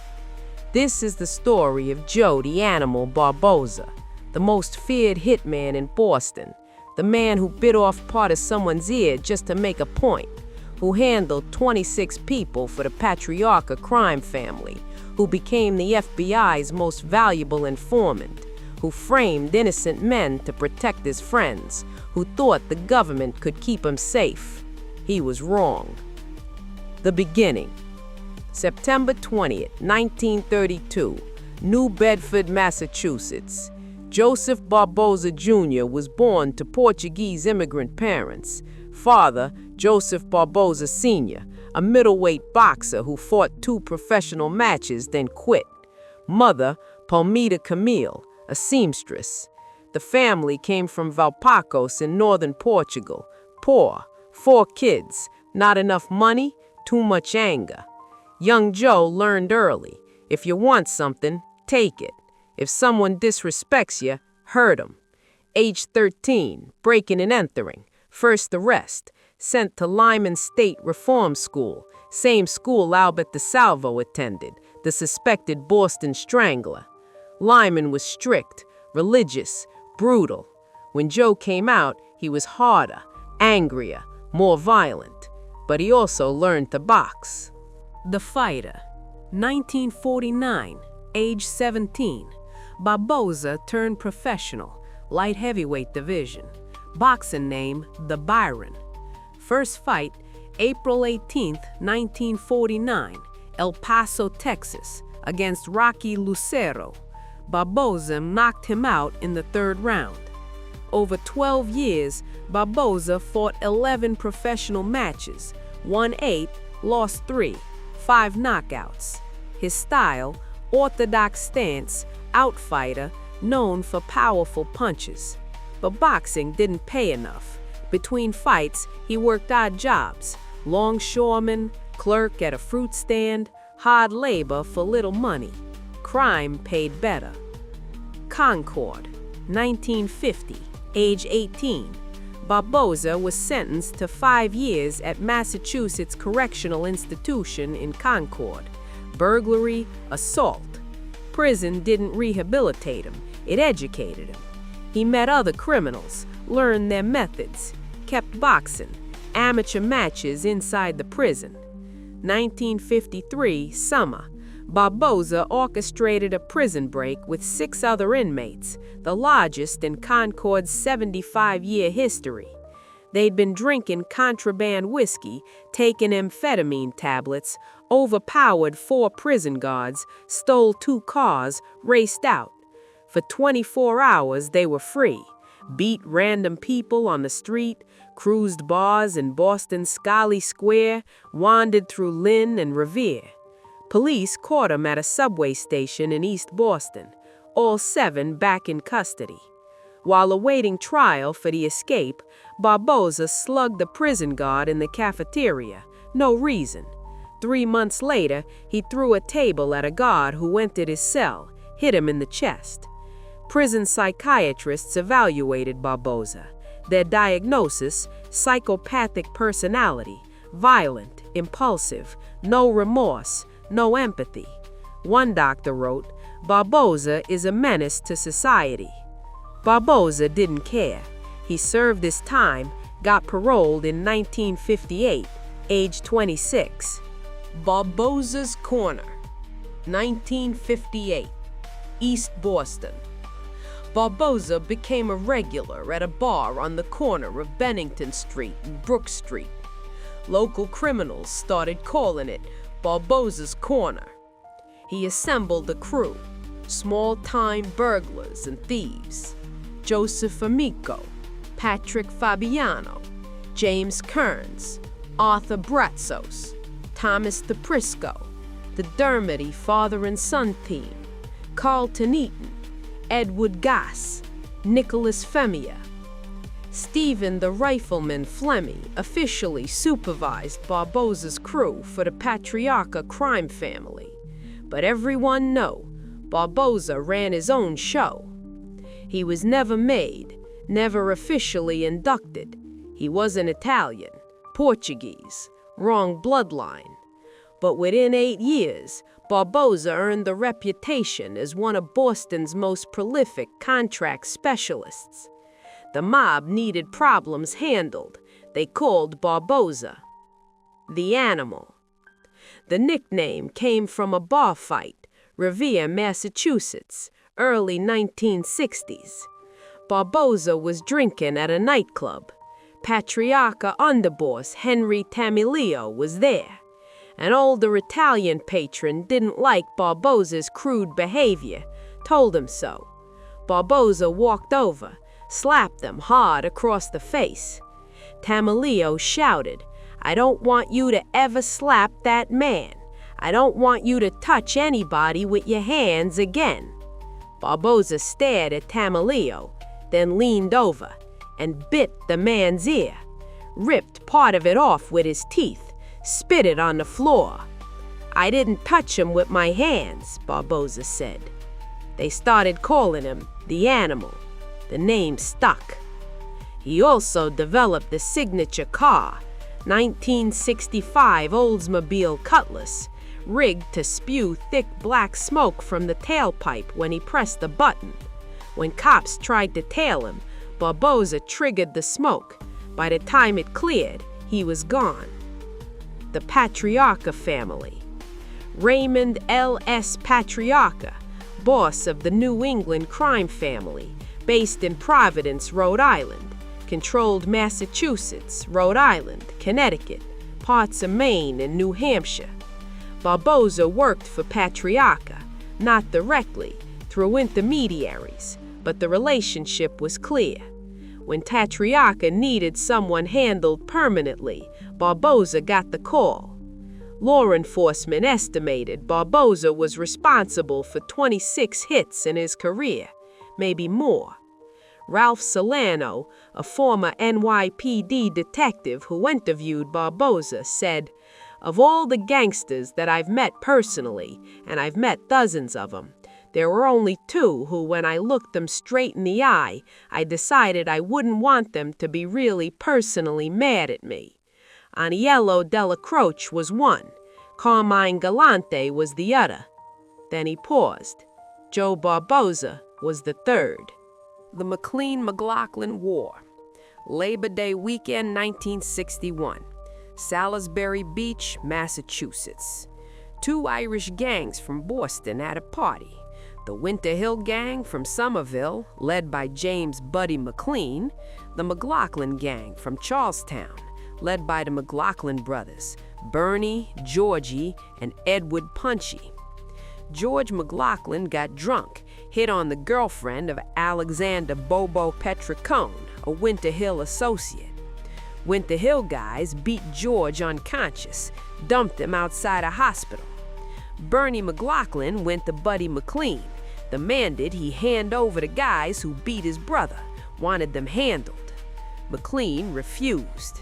A few days later, McLean found dynamite attached to his family car, wired to the ignition. If he'd turned the key, his wife and kids would have been vaporized. That was it. War. October 31st, 1961. Halloween. Buddy McLean caught Bernie McLaughlin leaving the Morning Glory Cafe in Charlestown, shot him in front of about 100 people.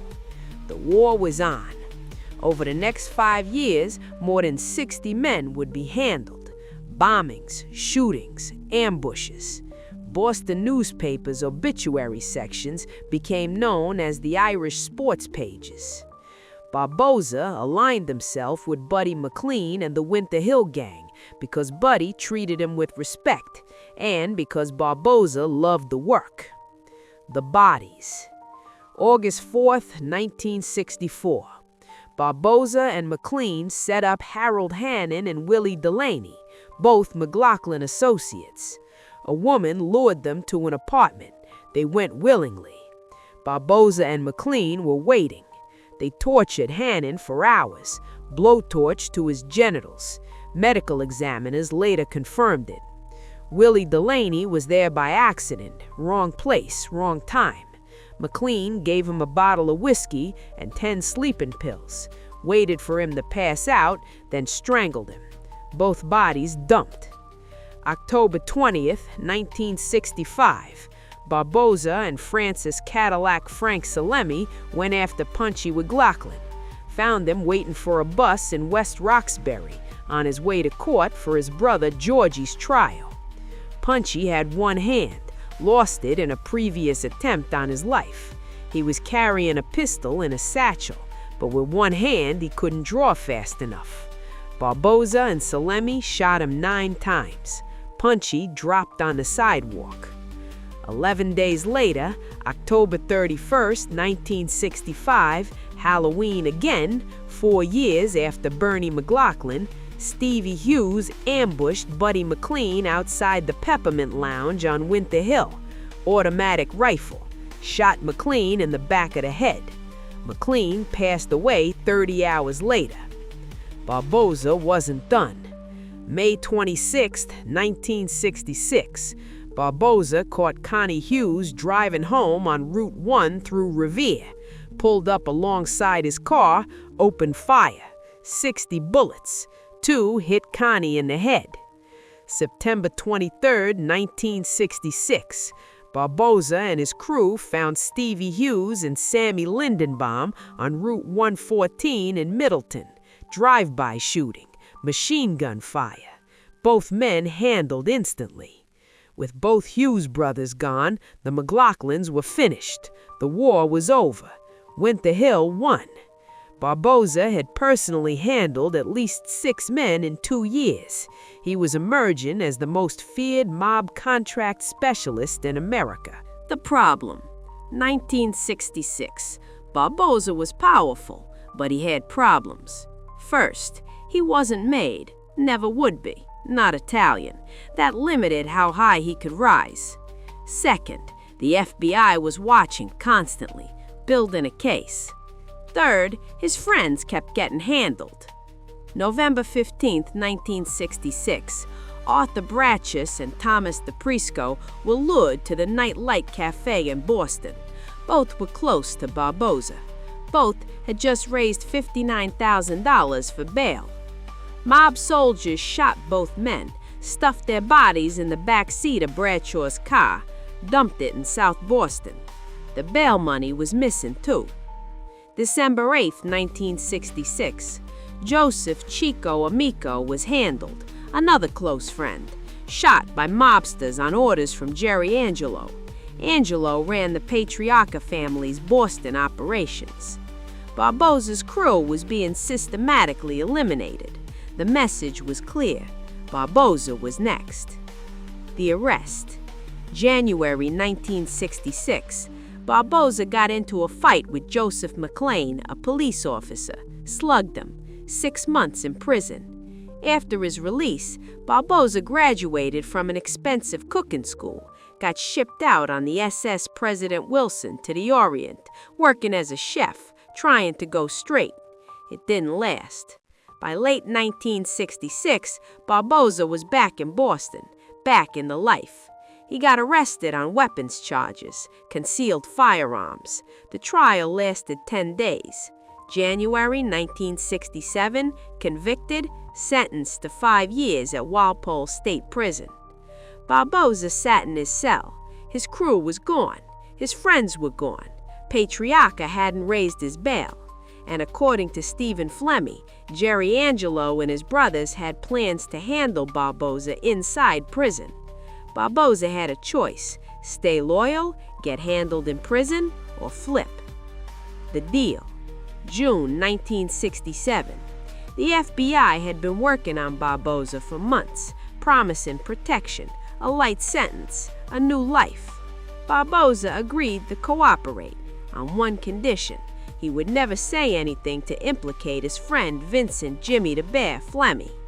The FBI agreed. Jimmy Flemmi was already a top echelon informant himself.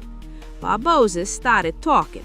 He gave them everything: Raymond Patriarca, Jerry Angelo, Henry Telemio, mob operations throughout New England. The FBI had their star witness. June 20th, 1967. Patriarca and Telemio indicted in conspiracy in the 1966 hit on Providence bookmaker Willie Mafia. August 9, 1967, Jerry Angelo accused of participating in the hit on Rocco DeSiglio.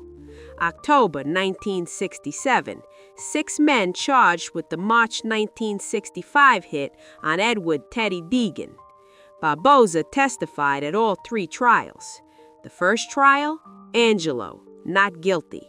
The jury didn't believe Barboza. Deliberated less than 2 hours. The second trial, Patriarca, guilty, conspiracy, sentenced to 10 years in federal prison. The third trial, the Deegan case, the big one. The Deegan frame. March 12, 1965, Chelsea, Massachusetts, 9:30 p.m.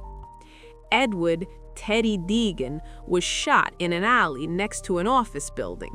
Small-time thug. The FBI knew exactly who handled Deegan. They had it on wiretaps. They had it from informants. March 10, 1965, FBI memo from Agent H. Paul Rico.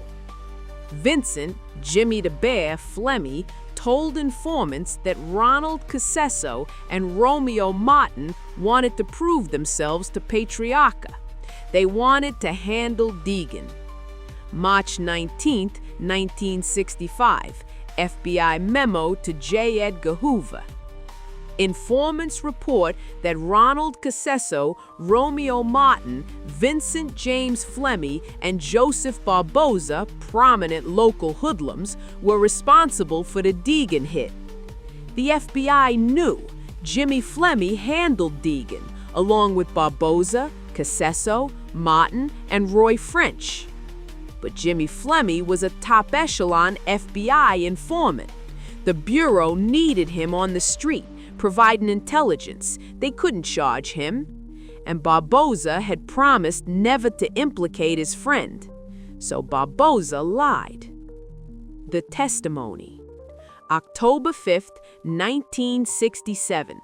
Joseph Barboza testified before a Suffolk County grand jury about the Deegan hit.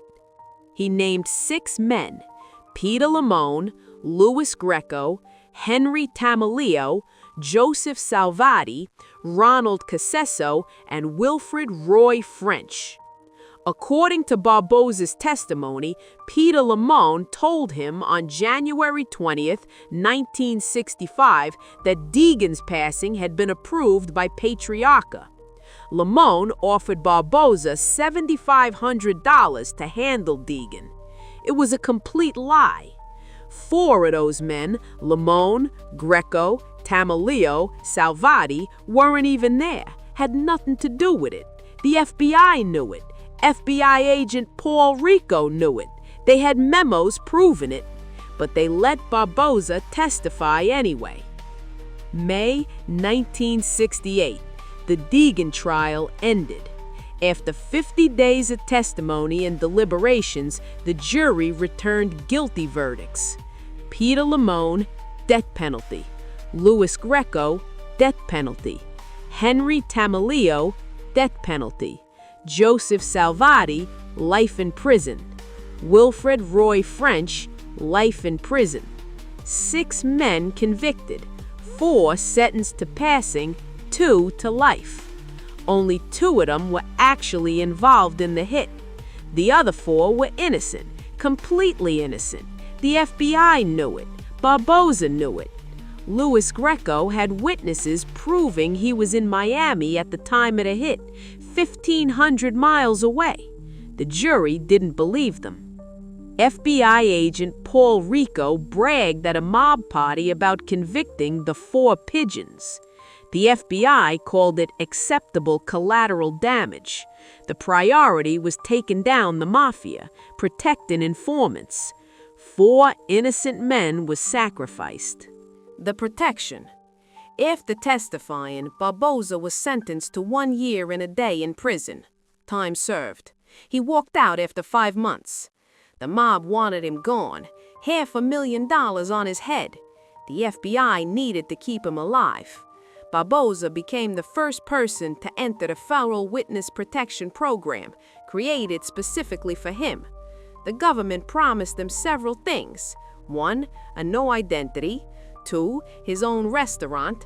3, plastic surgery to change his appearance. The government fulfilled exactly one of those promises. They gave him a new name. New name, Joe Donati, named after identical twin brothers Richard and Robert Donati, small-time Boston criminals. No restaurant, no plastic surgery, just a new name and a warning. Stay hidden. The FBI moved Barbosa constantly.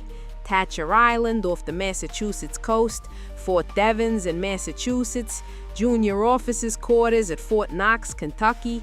An entire platoon of armed federal agents guarded him. January 30th, 1968, the mob tried to get to Barbosa through his lawyer, John E. Fitzgerald, future federal judge. A bomb was planted in Fitzgerald's car.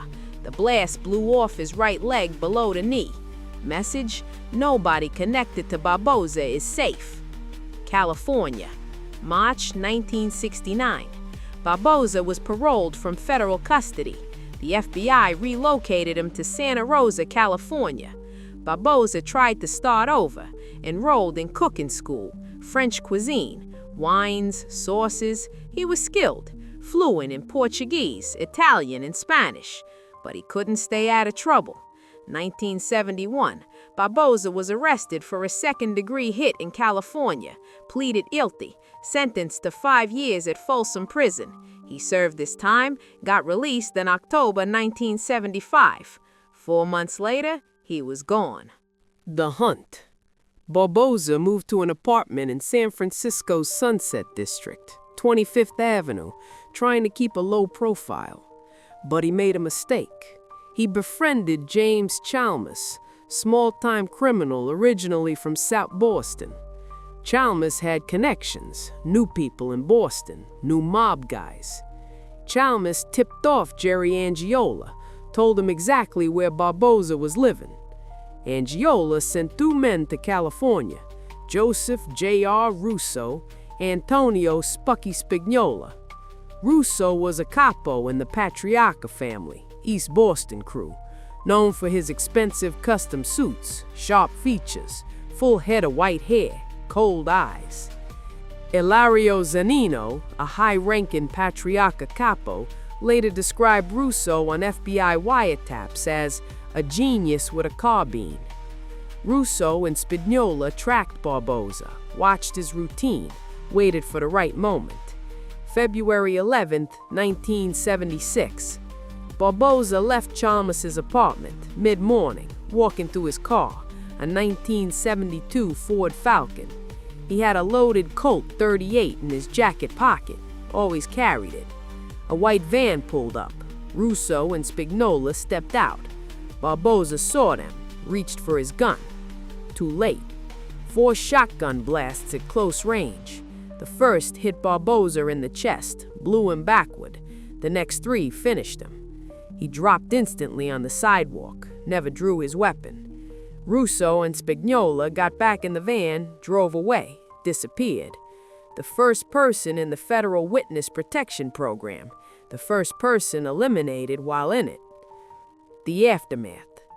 F. Lee Bailey had been Barboza's lawyer during some of his trials. Bailey happened to be in San Francisco that day, defending Patricia Hearst in a bank robbery trial. When he heard about Barboza's passing, Bailey gave a quote to reporters. "With all due respect to my former client, I don't think society has suffered a great loss." Joseph J.R. Russo was never charged with Barboza's hit, not immediately. The FBI suspected. They knew, but they couldn't prove it. 1992, Russo and several co-defendants pleaded guilty to racketeering charges. The conviction included Barboza's hit.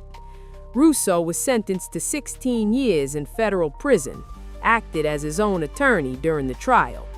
Russo passed away in federal prison in June 1998, Springfield, Missouri Federal Medical Center, cancer, age 67. Antonio Spagnola is still alive, serving as consigliere at a Patriarca family. The Began case finally got exposed in 2000. FBI memos dating back to 1965 surfaced during a Justice Department investigation into the Boston FBI's relationship with gangsters Whitey Bulger and Stephen Flemmi. The memos proved what the FBI had known all along. 4 innocent men had been framed. Barboza lied. The FBI knew he lied. They let it happen anyway. December 2000, Joseph Salvati and Peter Limone were exonerated after 30 years in prison. Henry Tomaleo had passed away in prison in 1985, age 84, after 18 years behind bars. Louis Greco passed away in prison in 1995, colon cancer and heart disease, after 27 years. Greco's son, Louis Greco Jr., committed suicide in 1997, drank a bottle of Drano, couldn't live with the injustice. July 26, 2007. Federal Judge Nancy Gertner ruled that the FBI had assisted Barboza in framing 4 innocent men, withheld evidence for decades, treated them as acceptable collateral damage in the war against the Mafia. She ordered the U.S. government to pay $101.7 million in damages, $26 million to Peter Limone, $29 million to Joseph Salvati, $13 million to Henry Tamaleo's estate, $28 million to Louis Greco's estate. Their wives and children received additional compensation. Judge Gertner's ruling: the FBI's misconduct was clearly the sole cause of this conviction. The government's position is, in a word, absurd. The truth. Joe Barboza handled 26 people during his criminal career. That's the confirmed number. He spent 18 years total in prison, 1950 to 1958, 1967 to 1969, 1971 to 1975. He testified in 3 major trials.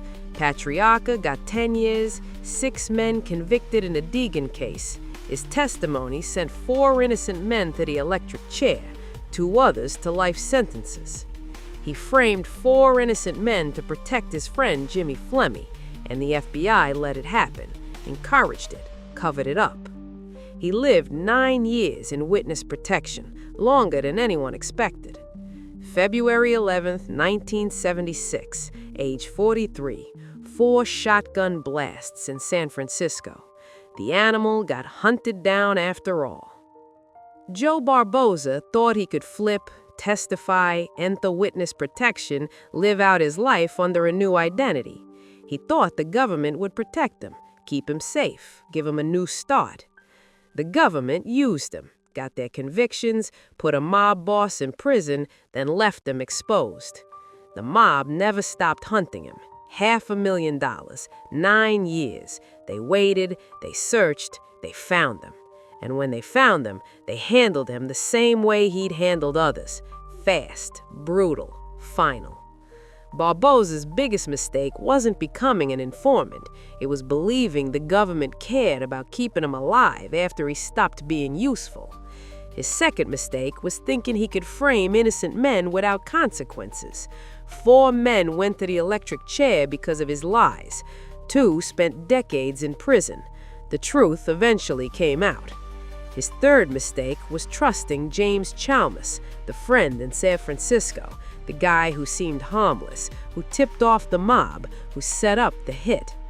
Joe Barboza had spent his whole life being the hunter, the enforcer, the animal. But in the end, he became the prey. Joe the Animal Barboza, the most feared hitman in Boston, the FBI's star witness, the first person in witness protection, the first person eliminated while in it. 4 shotgun blasts, 1 white van, 2 hitmen who never stopped hunting. That's how the animal finished his run. October 8, 1963, Washington, D.C., a packed Senate caucus room. Joseph Valachi sat at the witness table. Genovese crime family soldier, made man for 33 years, first mobster ever to publicly admit the Mafia existed. 200 U.S. Marshals guarded him. Vito Genovese had put a $100,000 bounty on his head. But Valachi didn't care. He'd already violated Omertà, the code of silence, the blood oath. He looked at the senators, looked at the cameras, looked at America watching on television, and he started talking. This is the story of how the FBI infiltrated the mob. Not through dramatic undercover operations, not through heroic agents going deep, but through informants, rats, turncoats, members who flipped, the men who broke the code, the men who brought down empires. This is their story. Before Valachi, J. Edgar Hoover ran the FBI for 48 years, from 1924 to 1972. For most of that time, Hoover denied the Mafia existed, publicly, repeatedly. He called it a myth. This wasn't ignorance, it was strategy. Hoover didn't want to fight organized crime. Too difficult, too complicated, too many corrupt politicians and judges involved. August 25, 1953, Hoover created the Top Hoodlum program, finally acknowledged that organized crime existed, ordered FBI field offices to gather information on mobsters in their territories. But the FBI still had no concrete evidence, no insider information, no understanding of how the Mafia actually worked. They planted bugs, illegal black bag jobs, no warrants. Summer 1959. Chicago agents bugged the tailor shop on North Michigan Avenue, one of the Chicago outfit's meeting places. The bug remained in place for 5 years, produced a wealth of information. July 1961, Attorney General Robert Kennedy pressured the FBI to use electronic surveillance in organized crime investigations, lobbied Congress for legislation to legalize FBI wiretapping. But bugs and wiretaps weren't enough. The FBI needed insiders. They needed informants. June 21, 1961, the Top Echelon Criminal Informants Program officially launched. The goal? Develop qualified sources within the upper echelon of organized crime, made men, high-ranking members, people close to the bosses. But first, they needed someone to break the code, someone to show America that the Mafia was real. They needed Joseph Valachi. The first rat, September 22, 1904, East Harlem, New York. Joseph Michael Valachi was born to Italian immigrant parents. Poor neighborhood, tough streets. 1920s, Valachi joined the Minutemen gang, smash and grab burglaries. He was the driver, got a reputation for quick getaways. 1930, age 26, Valachi was inducted as a made man into the American Mafia, soldier in the Reyna family, later the Lucchese family, then the Genovese family under Lucky Luciano. He wasn't smart, wasn't powerful, just a low-level soldier, a grunt. He did what he was told, handled problems, made money, kept his mouth shut. For 30 years, that's all he was. Then everything changed. The kiss of death. 1959, Valachi was convicted of drug trafficking, sentenced to 15 years in federal prison. June 1962, federal prison in Atlanta, Georgia. Vito Genovese was there too, same prison, serving a narcotics sentence. Boss of the Genovese crime family, Valachi's boss. Genovese gave Valachi a kiss on the cheek. Valachi knew what that meant, the kiss of death. Genovese thought he was an informant. Genovese had put a price on his head, $100,000. June 22, 1962, prison yard. Valachi saw an inmate approaching him, thought it was Joseph Di Palermo, the hitman Genovese sent to handle him. Valachi grabbed the steel pipe from a construction site, beat the man to passing. It was the wrong person. Valachi had made a mistake. Paranoid, panicked, he'd handled an innocent inmate. Now he was facing a life sentence for the hit, possibly the death penalty. That's when Valachi made his decision. If Genovese wanted him gone anyway, if the mob had abandoned him, if he was already considered a rat, then he'd become one, for real. The deal. Mid-1962, FBI agents approached Valachi in prison. They promised protection, promised he wouldn't get the death penalty. In exchange, Valachi would tell them everything. Valachi agreed. For months, he talked to FBI agents, private sessions, no publicity, just debriefings. He told them about the 5 New York crime families, their bosses, their hierarchies. He told them about the commission, the ruling body, how bosses made decisions. He told them about initiation ceremonies, blood oaths, the code of omertà. He gave them names, 142 members of the Genovese family alone. The FBI cross-verified everything, compared Valachi's information against wiretaps, surveillance, other sources. It all checked out. Attorney General Robert Kennedy saw an opportunity, not just to gather intelligence, but to show America that organized crime was real. He wanted Valachi to testify publicly before Congress on television. September 25, 1963, Senator John L. McClellan announced the hearings. October 8, 1963, Valachi appeared before the Senate Permanent Subcommittee on Investigations. The testimony.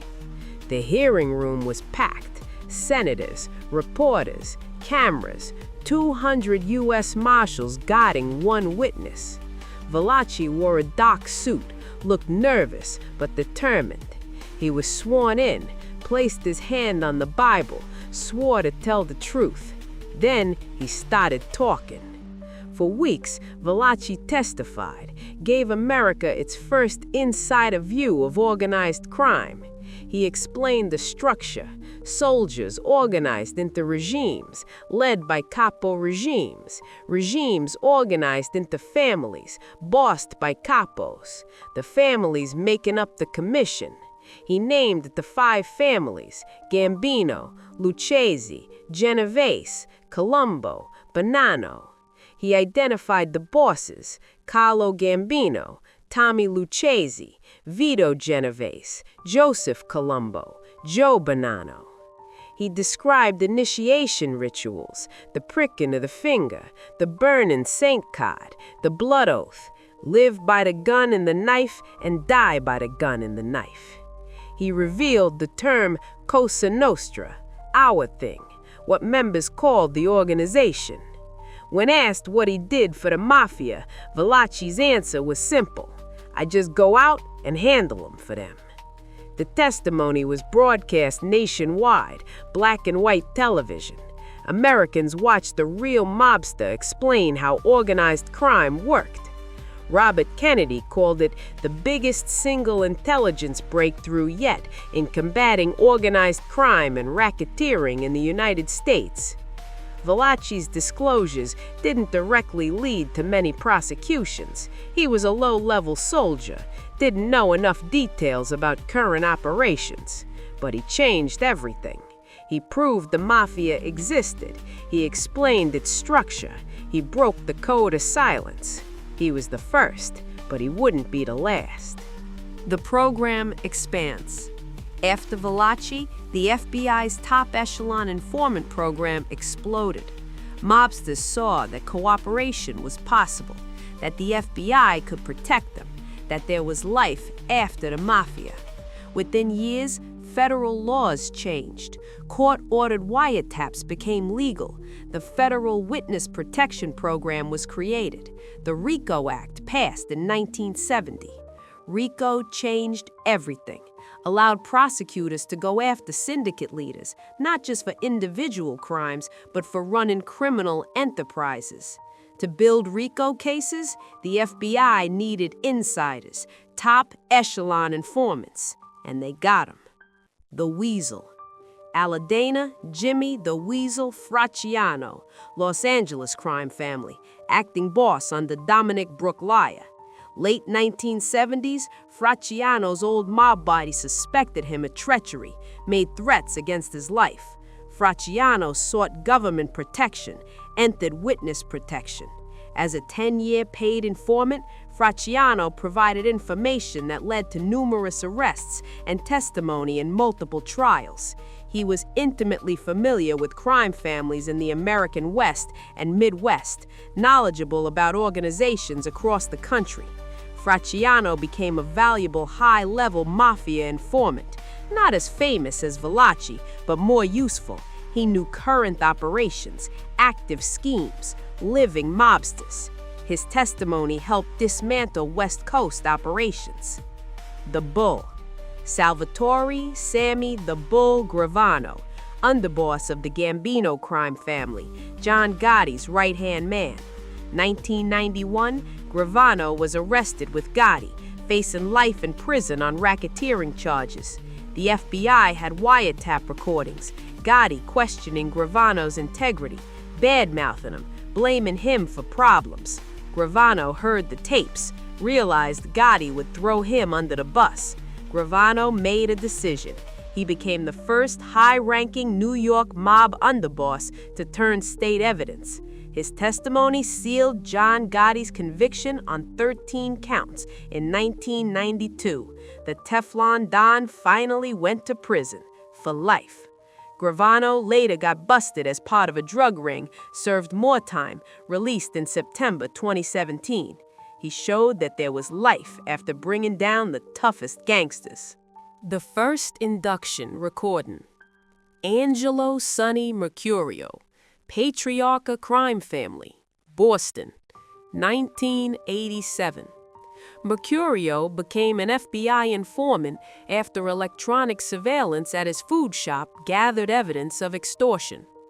Mercurio was initially disgruntled with the Patriarcha family. They hadn't helped his family with money while he was in prison.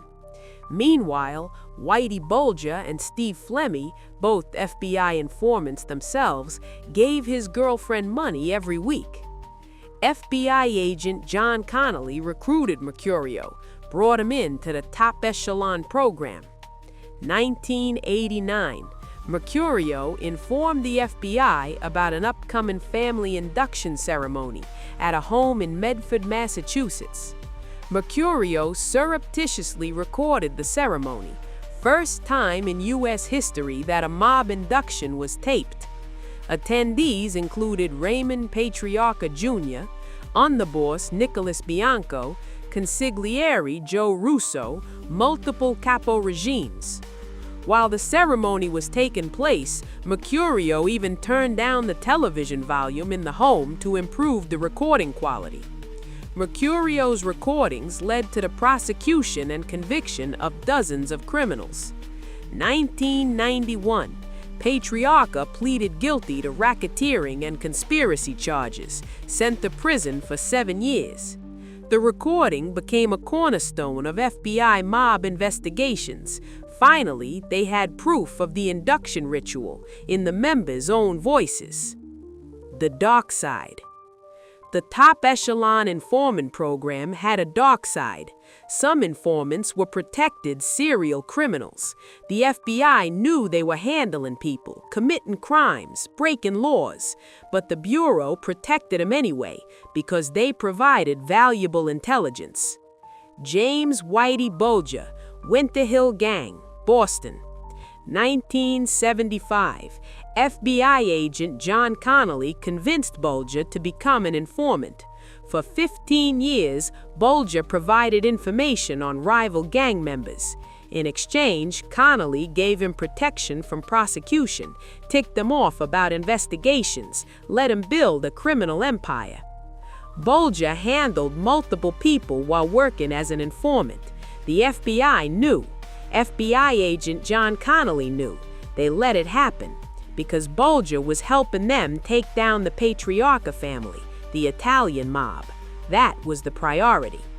Stephen the Rifleman Flemmi, Bulger's partner, also a top echelon informant. Both men continued handling people, innocent people, witnesses, rivals, anyone who threatened them. All known, sanctioned, aided and abetted by FBI agents. 1999, Connolly was indicted. Charges of falsifying FBI reports, accepting bribes, racketeering, obstruction of justice. 2002, convicted, sentenced to 10 years in prison. 2008, convicted on state charges of second-degree involvement in a hit, 40 years sentence. Connolly had crossed the line from FBI agent to Winter Hill Gang operative. The Deegan Frame. March 12, 1965, Chelsea, Massachusetts. Edward Teddy Deegan was shot in an alley. The FBI knew exactly who handled Deegan. They had it on wiretaps. They had it from informants. Vincent Jimmy the Bear Flemmi handled Deegan, along with Joseph Barboza, Ronald Casesso, Romeo Martin, and Roy French. But Jimmy Flemmi was a top echelon informant. The FBI needed him on the street, couldn't charge him. Joseph Barboza became an informant in 1967. He agreed to testify, but he refused to implicate his friend Jimmy Flemmi. The FBI agreed. October 5, 1967, Barboza testified before a grand jury. He named 6 men: Peter Lamone, Louis Greco, Henry Pamelio, Joseph Salvati, Ronald Casesso, and Wilfred Roy French.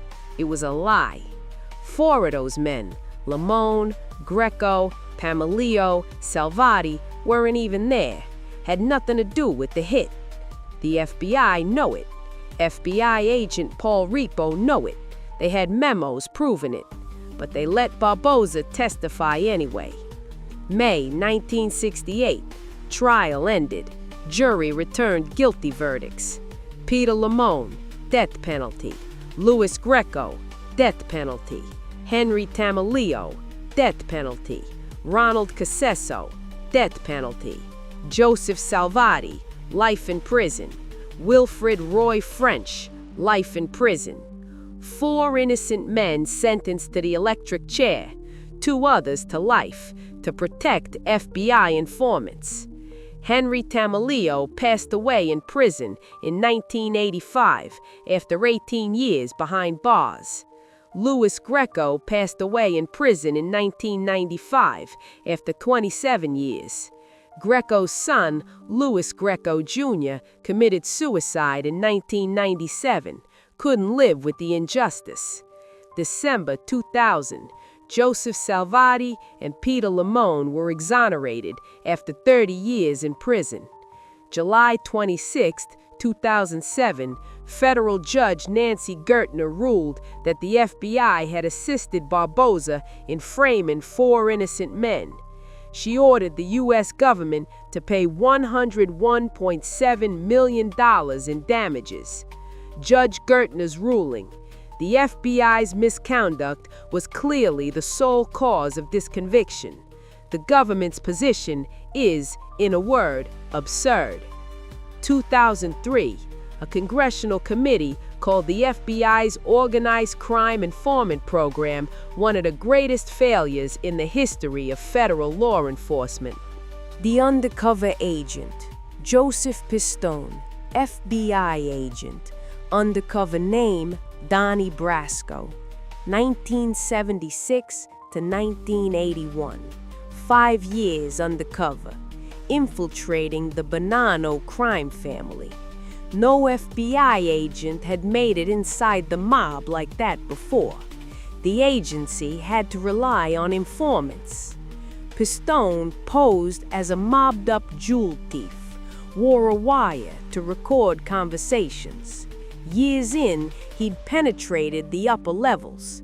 The Bonanno circle was so convinced they moved to make him a made man, shortly before the FBI ended his assignment. 1981, the crime family ordered him to handle an adversary. The FBI pulled him out. Starting in 1982, Pistone's testimony over the next several years sent more than 100 mobsters to long prison terms. Prosecutors considered him crucial to convicting 21 defendants in the Pizza Connection case. Pizzerias used to traffic heroin and launder money for the Sicilian Mafia. Pistone proved undercover operations could work, but they were rare, dangerous, expensive, time-consuming. Informants were easier, cheaper, more reliable. The boss who flipped. Joseph the Ear Messino, Bonanno crime family boss. 2004, Messino became the first sitting New York boss to flip, to become a government witness. He'd built the Bonanno family back up after the Donnie Brasco disaster, made it powerful again, ran it for years. Then he got arrested, facing life in prison, multiple racketeering counts, several hits. Messino cut a deal, agreed to cooperate, testified against his own family. His testimony helped prosecutors take down dozens of mobsters. It was unprecedented, a sitting boss testifying for the government, wearing a wire, recording conversations. The Mafia had never seen anything like it. After Messino, nothing was sacred. If a boss could flip, anyone could. The acting boss, Alphonse Little Al Daco, Lucchese crime family acting boss. September 18, 1991, Daco became the first acting boss of a New York crime family to flip. He'd been running day-to-day operations for Vic Amuso and Anthony Casso. Both were in hiding, fugitives. But Amuso and Casso grew paranoid, started handling their own soldiers, anyone they suspected of disloyalty. Daco realized they'd eventually come for him. He knew too much. He'd failed to handle Peter Cheeto. The paranoia was out of control. Daco attended a meeting at the Kimberly Hotel in Manhattan. Afterward, he made his decision. He became a government informant, testified against the Musso, Casso, and others. His testimony was devastating, explained the Windows case, multiple hits, the canary in Bruno Facciola's mouth, the constant violence. Daco helped convict dozens of mobsters, including his former bosses. The truth. The FBI didn't bring down the mob with heroic undercover operations. They did it with informants, mobsters who flipped, who violated omerta, who testified against their own families. Some did it for protection, some for revenge, some for reduced sentences, some because they realized the life wasn't worth it anymore. Joseph Valachi showed it was possible, broke the code in 1963, proved the Mafia existed. After him, the floodgates opened. Jimmy Fratiano, Sammy Gravano, Angelo Mercurio, Joseph Messino, Little Al Daco, dozens more. The top echelon informant program worked. It took down bosses, dismantled families, sent hundreds of mobsters to prison. But it had costs. 4 innocent men framed in the Deegan case. Whitey Bulger protected while handling people. John Connolly, corrupted, turned from FBI agent to criminal. The FBI made deals with devils, protected serial criminals, let informants continue committing crimes, all for intelligence. The mob is a shadow of what it once was. The 5 families still exist, but they're weakened, diminished, constantly under surveillance. RICO prosecutions gutted the leadership. Informants provided the evidence. Testimony from insiders who knew the operations, the structure, the crimes. The code of omerta is broken, has been since Valachi. Now flipping is commonplace, expected, almost routine. The FBI's unsung heroes weren't the agents, they were the informants, the rats, the turncoats. Joseph Valachi, Jimmy Fratiano, Sammy Gravano, Angelo Mercurio, Joseph Messino, Little Al Daco. The men who broke the code, the men who brought down empires, the men who infiltrated the mob from within. That's how the FBI really did it.